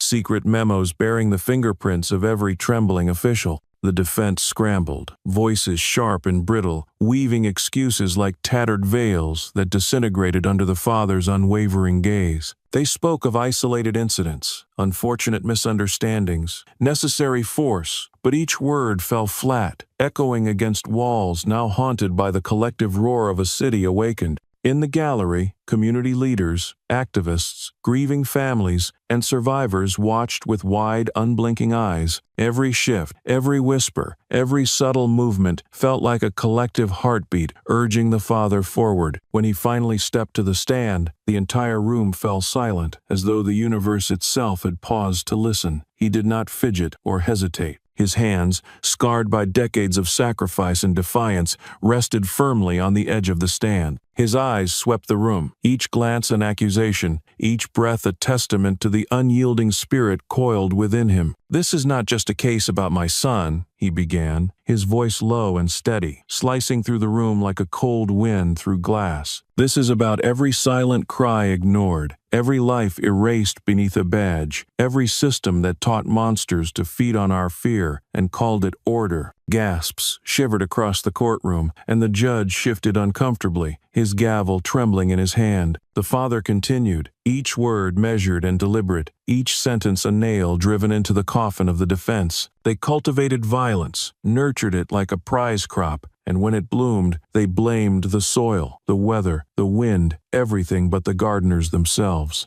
We are here to remind them that the roots of this corruption run deeper than any grave, and we have come to rip them out, inch by inch." The defense attempted to object, voices rising in desperate waves, but the judge faltered under the father's piercing stare. Silence descended again, heavy as a shroud. The father turned his gaze directly on the panel of officials, his voice dropping to a thunderous whisper. "Your system is not broken. It is working exactly as it was designed. And that design is a monument to cruelty. But today, that monument crumbles. Today, you answer for every tear, every scream, every quiet surrender you extracted from the innocent." Outside, the courthouse steps transformed into a sea of humanity. Screens broadcast every syllable, every tremor in the father's voice, to millions of eyes burning with fury and hope. Flowers and candles covered the sidewalks, each flame a silent vow to stand unbroken. Inside, each juror, each official, each trembling attorney felt the walls close in, the ground shift beneath them as if the very building had become an altar to truth and sacrifice.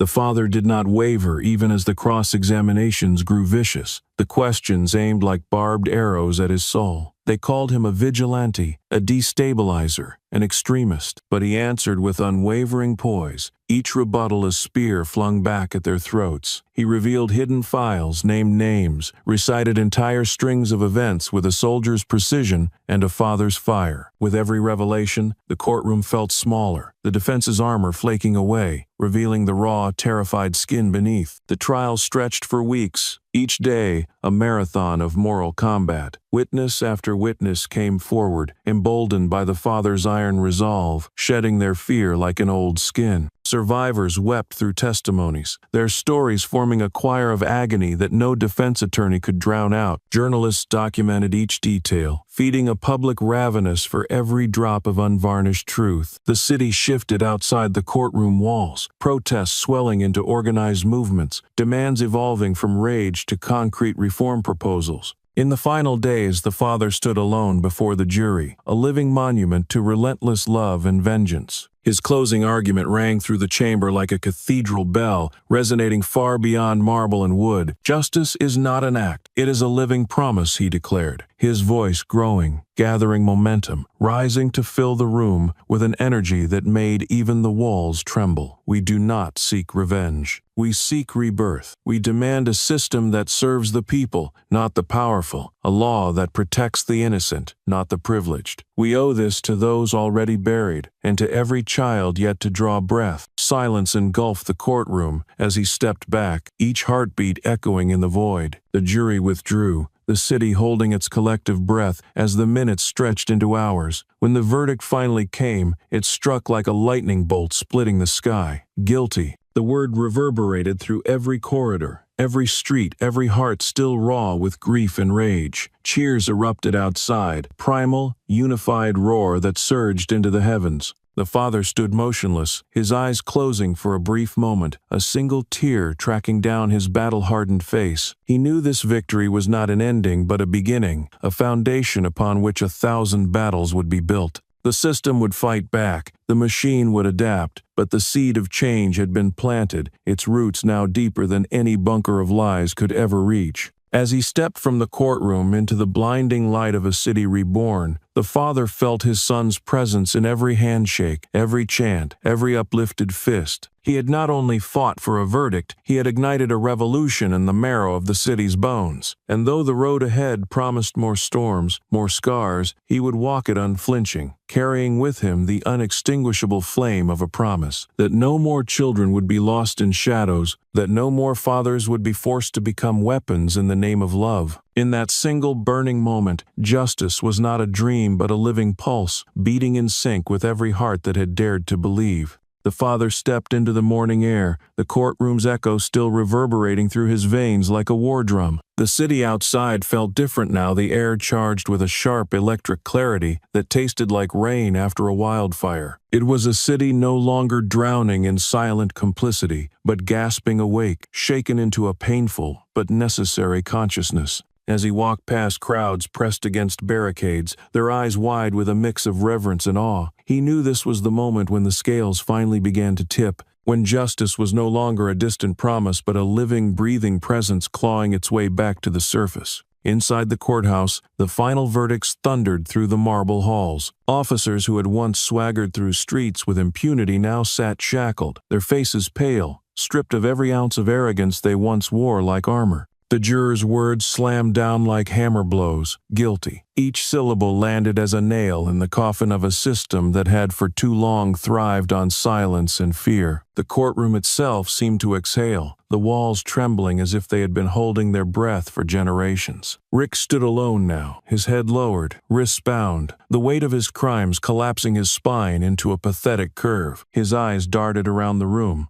searching for salvation, for even the smallest sliver of pity, but found only the cold, unwavering stare of the father. Their gazes locked, a silent battlefield blooming between them, the space heavy with every ghost Rick had created and every vow the father had made. The father stepped forward, his steps slow, deliberate, each footfall echoing with a promise older than the city itself. He stopped inches from Rick, his voice a low, molten growl as he spoke. Justice cannot be buried beneath your lies any longer. His words slid into the marrow of Rick's bones, igniting a tremor that rattled him to his core. Rick's lips quivered, desperate to form some last defense, some twisted justification, but no sound came. His mouth gaped like a broken gate, and for the first time, he felt the true void of a life lived, feeding on the suffering of others. Around them, reporters pressed closer, lenses hungry, microphones trembling as they captured the collapse of a tyrant and the rise of a new era. The father didn't need to raise his voice. The entire room seemed to lean in, pulled forward by the gravity of his presence. "You wore that badge as a crown," he continued, his tone smooth and sharp as obsidian. "You thought it made you a king, but it only crowned you in cowardice. Today, your empire falls, and the echoes of your cruelty will haunt you in every cell you occupy." Rick's eyes flooded with a primal terror, his body shaking as guards approached, their faces set, their hands firm on his shoulders. As they led him away, the father watched, not with glee or triumph, but with a cold, righteous finality. This was not revenge. It was a cleansing, a long, overdue purging of rot from the city's soul. One by one, other officers followed, some defiant to the end, their curses weak and hollow, others weeping openly as the weight of their betrayal finally shattered them from within. Outside, the city roared like a living organism, waking from a poisoned sleep. Streets overflowed with people, chants crashing against the glass towers that once symbolized untouchable authority. "No more shadows," they cried. "Justice lives." Their voices rose in a unified crescendo, a tidal wave that battered the walls of power until they quaked in fear. Back in the courthouse, officials gathered, eyes sunken, hands shaking as they realized the facade had crumbled beyond repair. Policies once crafted behind closed doors now lay exposed under the harsh light of collective scrutiny. Committees convened emergency meetings, scrambling to draft reforms as fast as the ink could dry. New oversight bodies were announced, civilian review boards established with unprecedented power, and training programs torn down and rebuilt from the ashes.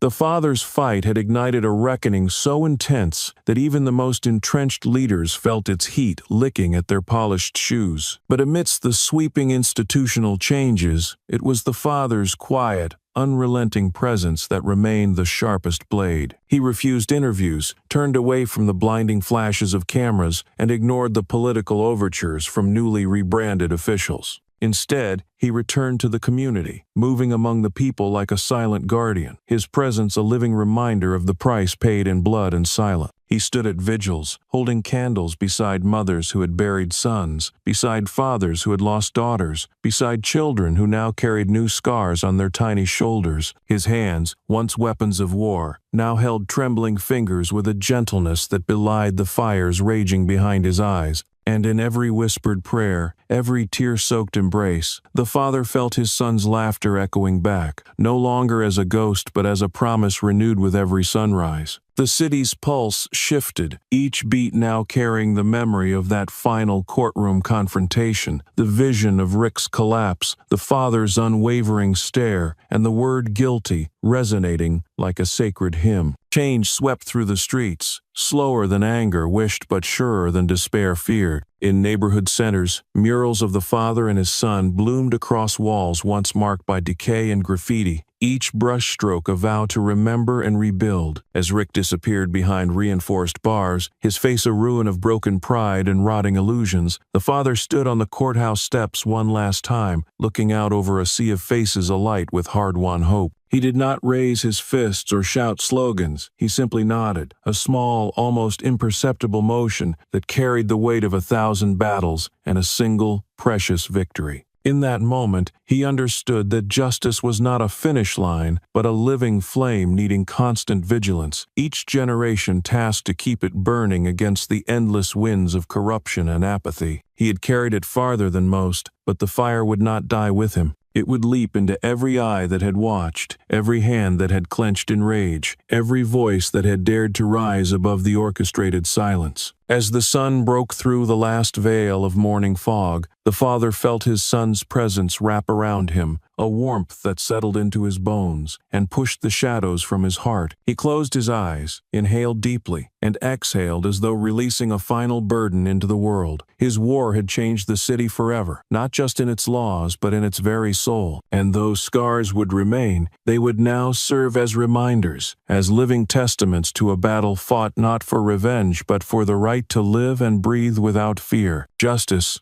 once buried under mountains of lies and cloaked in the indifference of power, had been dragged screaming into the light. And as the father turned and walked down the courthouse steps, his head held high, he knew one irrefutable truth: his son had not died in vain. His laughter would live on in every crack of new dawn, in every march forward, in every heart that beat for freedom and refused to yield. The father stepped into the new day, the morning sun laying golden fingers across the cracked sidewalks and war-torn alleys of a city reborn. His feet moved with a quiet strength, no longer driven by pure vengeance, but by a purpose that had outgrown even his deepest wounds. As he passed street corners now blooming with murals of his son's face, as he felt the eyes of children widen in wonder and hope, he knew that the war was no longer just his. It had become the soul song of an entire generation hungry to breathe without fear. In community centers once haunted by hopeless murmurs, he stood with his sleeves rolled up, shoulders squared, eyes alight with a kind of relentless compassion that burned brighter than any riot or courtroom speech. He listened to mothers who spoke of sons lost to shadows, to fathers who carried quiet grief like concealed knives, to young voices trembling but ready to roar. He didn't preach, he didn't command. He embodied, and through his silent resilience, he taught them that pain could become fuel, that loss could become a living banner carried into every march forward.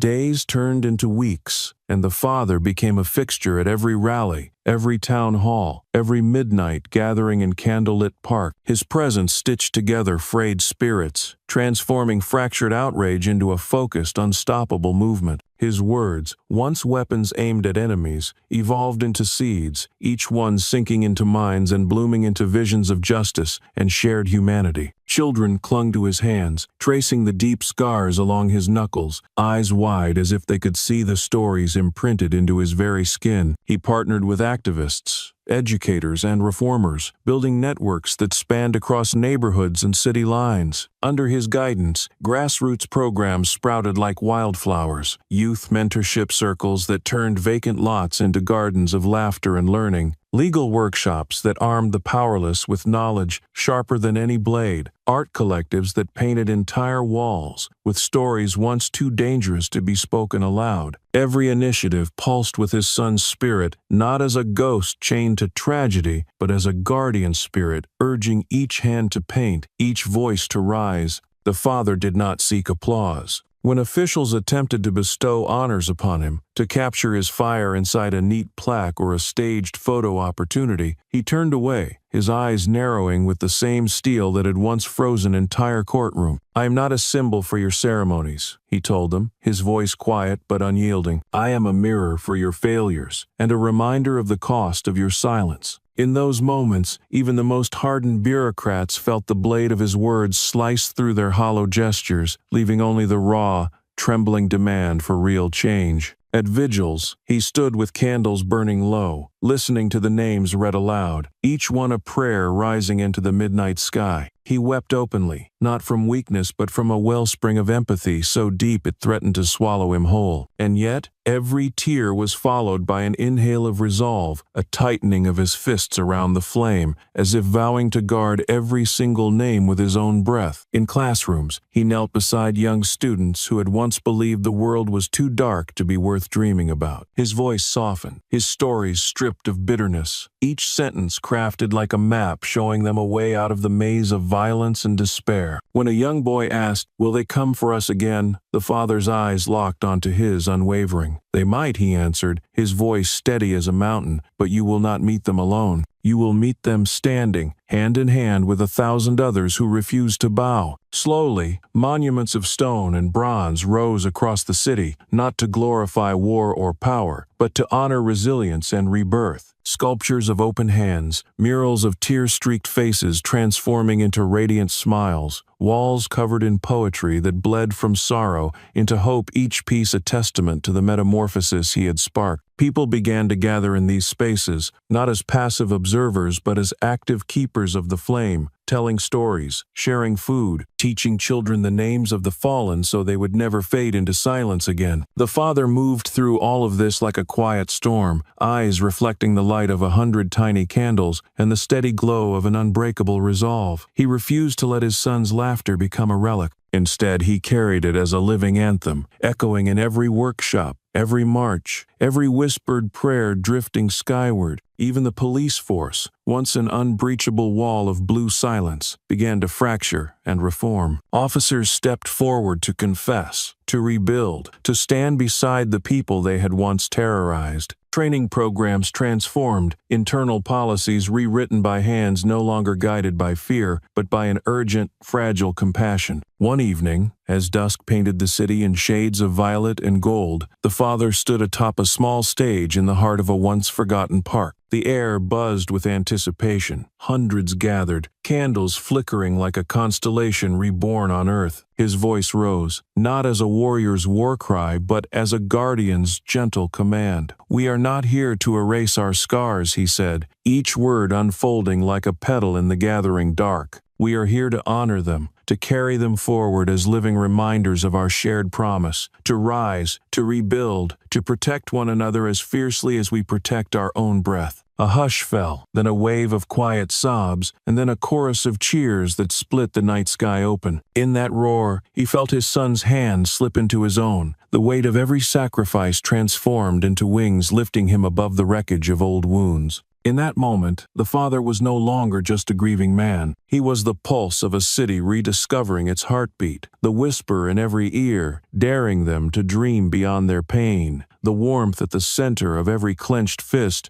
raised not in anger, but in unwavering solidarity. And as he stepped down from the stage, candles lighting his path, he understood with crystalline clarity. This was the feeling of rebirth, not a return to innocence, but a conscious, defiant choice to live fully, to love without armor, and to rise again, always, no matter how many times the night tried to swallow the dawn. The father carried the memory of his son like a hidden flame, burning steady and bright beneath the surface of every step he took. His journey had shifted from a singular battle for revenge into an all-encompassing crusade for rebirth and reformation, a transformation that extended beyond his flesh and into the veins of a city once strangled by its own indifference. In the soft glow of streetlights, murals of his son's smiling face watched over him, a reminder that even in death, the boy had become something larger, a living echo that refused to fade. In the years that followed the trial, the father refused to fade into the quiet comforts of victory. Instead, he turned his focus to the creation of a foundation, a powerful living monument to the lives stolen, to the silent screams that had once echoed behind cell bars and beneath the boots of unchecked authority. The foundation, named not for himself but for the dream his son once carried in his laughter, became a sanctuary and a weapon all at once. It offered legal aid to families shattered by police violence, therapy for children who had learned to sleep with one eye open, and scholarships to help rebuild futures that had been derailed by institutional cruelty. He sat at the head of each board meeting, sleeves rolled to his elbows, his fingers tracing the scar lines on his knuckles like prayer beads. He listened more than he spoke, his gaze fixed and piercing, ensuring that every plan carried not just efficiency, but an unwavering moral compass.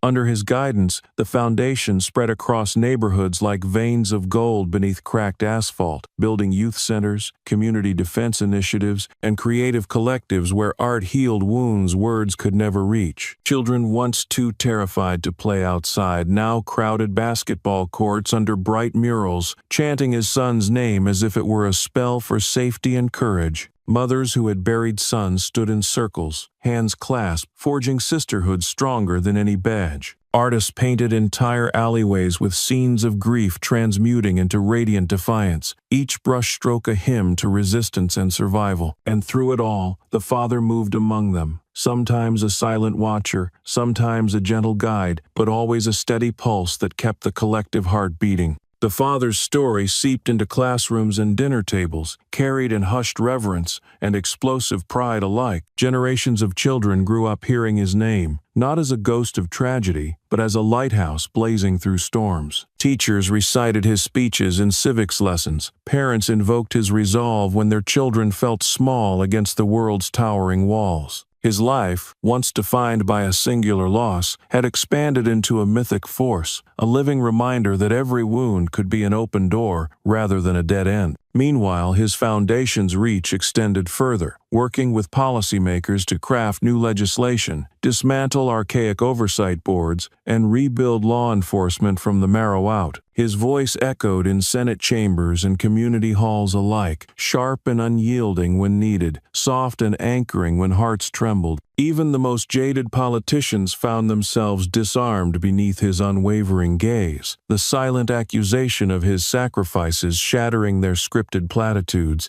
The father refused to be molded into a saint or a martyr. When documentary crews begged for interviews, when publishers fought for exclusive memoir rights, he declined with a single shake of his head. "My story is not for sale," he would say, his voice a rumble beneath the surface of his calm. "It belongs to every child who ever dreamed of running free, to every parent who ever dared to believe they could protect that dream." Yet, the story spread like wildfire regardless, igniting sparks in distant cities and foreign tongues. His face appeared on protest posters in countries he had never set foot in, his words translated into chants echoing through streets where injustice wore different uniforms but bled the same poison. His son's laughter, preserved like a relic in digital archives and whispered anecdotes, served as the rallying cry for movements the father would never see but had irrevocably inspired. Every night, as the father sat alone beneath the endless sprawl of stars, he spoke softly into the dark. "We are not done," he would whisper, his voice both vow and lullaby. In those quiet moments, he felt his son's presence curl around him like a second skin, a warmth that soothed the lingering ache and reminded him that every small step forward was another heartbeat in the war for a just world. As the years wound on, his hair turned silver, his gait slowed, but the fire in his eyes refused to dim. Young organizers visited him in droves, seeking counsel, drawing courage from the scars mapped across his skin and the unwavering conviction in his every word. To them, he was not just a man. He was a living testament that grief could be alchemized into a revolution, that love could be weaponized against even the most fortified citadels of power. Before long, his foundation's headquarters transformed into more than an office. It became a sacred space where the walls reverberated with laughter, weeping, and the low hum of determination. A museum sprouted within its halls, filled with artifacts from the city's darkest nights and brightest dawns. A fragment of courtroom benches, pieces of protest banners scorched by police tear gas, candles melted into twisted sculptures from endless vigils. Each artifact was a prayer frozen in time, each room a chapter in a story that refused to die. Finally, in the twilight of his years, the father stood on the balcony of the foundation's highest floor, the cityscape shimmering beneath him like a living ocean. He looked out at the countless lights blinking in rhythm, with a collective pulse he had helped ignite. In his heart, he carried no illusions of a perfect victory. He understood that power would always mutate, always crawl back from its shallow graves to haunt new generations. But he also knew that his son's legacy, their legacy, had embedded itself too deeply to ever be erased. It would live on in murals and street chants, in the trembling hands lifted in defiance, in the quiet courage whispered between parents and children as they dared to dream. He pressed his hand to his chest, feeling the slow, steady thrum beneath his palm, and closed his eyes. In that gentle darkness, he saw his son running through fields of endless light, heard his laughter echo against cosmic walls, felt the unstoppable tide of every life he had touched swell around him like an ocean.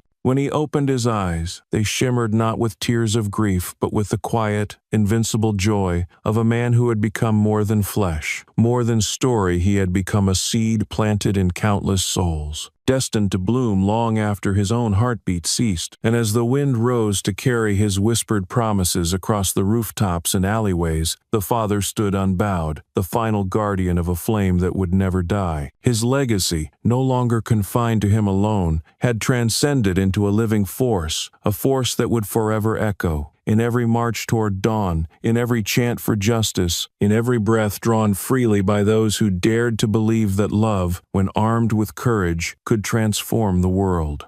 From the foundation's high balcony, the father stood as the city pulsed beneath him, a constellation of lights shimmering in sync with the heartbeat of a people reborn. The wind curled around him, tugging at the edges of his coat, carrying whispers of chants and distant laughter that had once felt impossible. His eyes traced the horizon, where new dawns were no longer feared but embraced like long-lost kin finally coming home. In the glow of this moment, he knew the weight of every sacrifice, every tear shed in secret, every scream swallowed in dark alleys, and he understood, with a clarity sharp enough to draw blood, that this was the summit of a mountain built on unyielding love and unbreakable resolve. Below, the city hummed with transformation. Police precincts, once fortresses of intimidation, now bore murals of unity and remembrance, each brick a vow to protect rather than oppress. New oversight committees, composed of mothers, teachers, and community healers, wielded power that once belonged only to cold, indifferent hands. Officers knelt beside community members, not in feigned gestures but in genuine acts of humility and learning. The law itself trembled and reformed, each amendment a scar left by past wounds, each clause a prayer for those yet to be born. The father watched these shifts, not with naive celebration, but with the solemn vigilance of a sentinel who knew that even the brightest revolutions cast shadows. He understood that power would always seek cracks to slip back through, that vigilance was not a phase but a permanent state of being. Yet in this fragile, glowing hour, he allowed himself a single breath of peace, a breath that carried his son's laughter, echoing between the stars and the concrete canyons below. He closed his eyes, feeling the warmth of 1,000 hands that had joined his, the ripple of 1,000 voices that had carried his battle cry further than he could have dreamed. He saw his son's face, not in the agony of that final day, but in the bright, unburdened joy of a child who believed the world could be anything, and now, in some fragile, hard-won way, it was. His fingers curled around the railing, steady and strong, a living testament to every vow he had carved into the marrow of the city's bones. As he opened his eyes again, The sky above glowed with the first blush of dawn, each ray a thread stitching the torn fabric of a broken world back together. He knew his son would never return, that no revolution could reverse that final silence, but he also knew that his boy's spirit now ran through the veins of a city reborn, guarding the vulnerable and breathing life into every new promise. In that shimmering skyline, he saw 1,000 futures unshackled from fear, and he understood that this was the true shape of victory, raw, imperfect, and fiercely alive. Standing on the pinnacle of justice, the father finally allowed a soft smile to bloom, his eyes bright with the reflection of a world worth every scar and every sleepless night. The price had been unspeakable, the road an endless labyrinth of agony and defiance. But as he inhaled the sharp, hopeful air, he felt his son's hand in his, small and strong, urging him forward still. With that final silent exchange, he knew one unassailable truth. Justice, though often late and always costly, had finally come, and through it, his son would never truly be gone.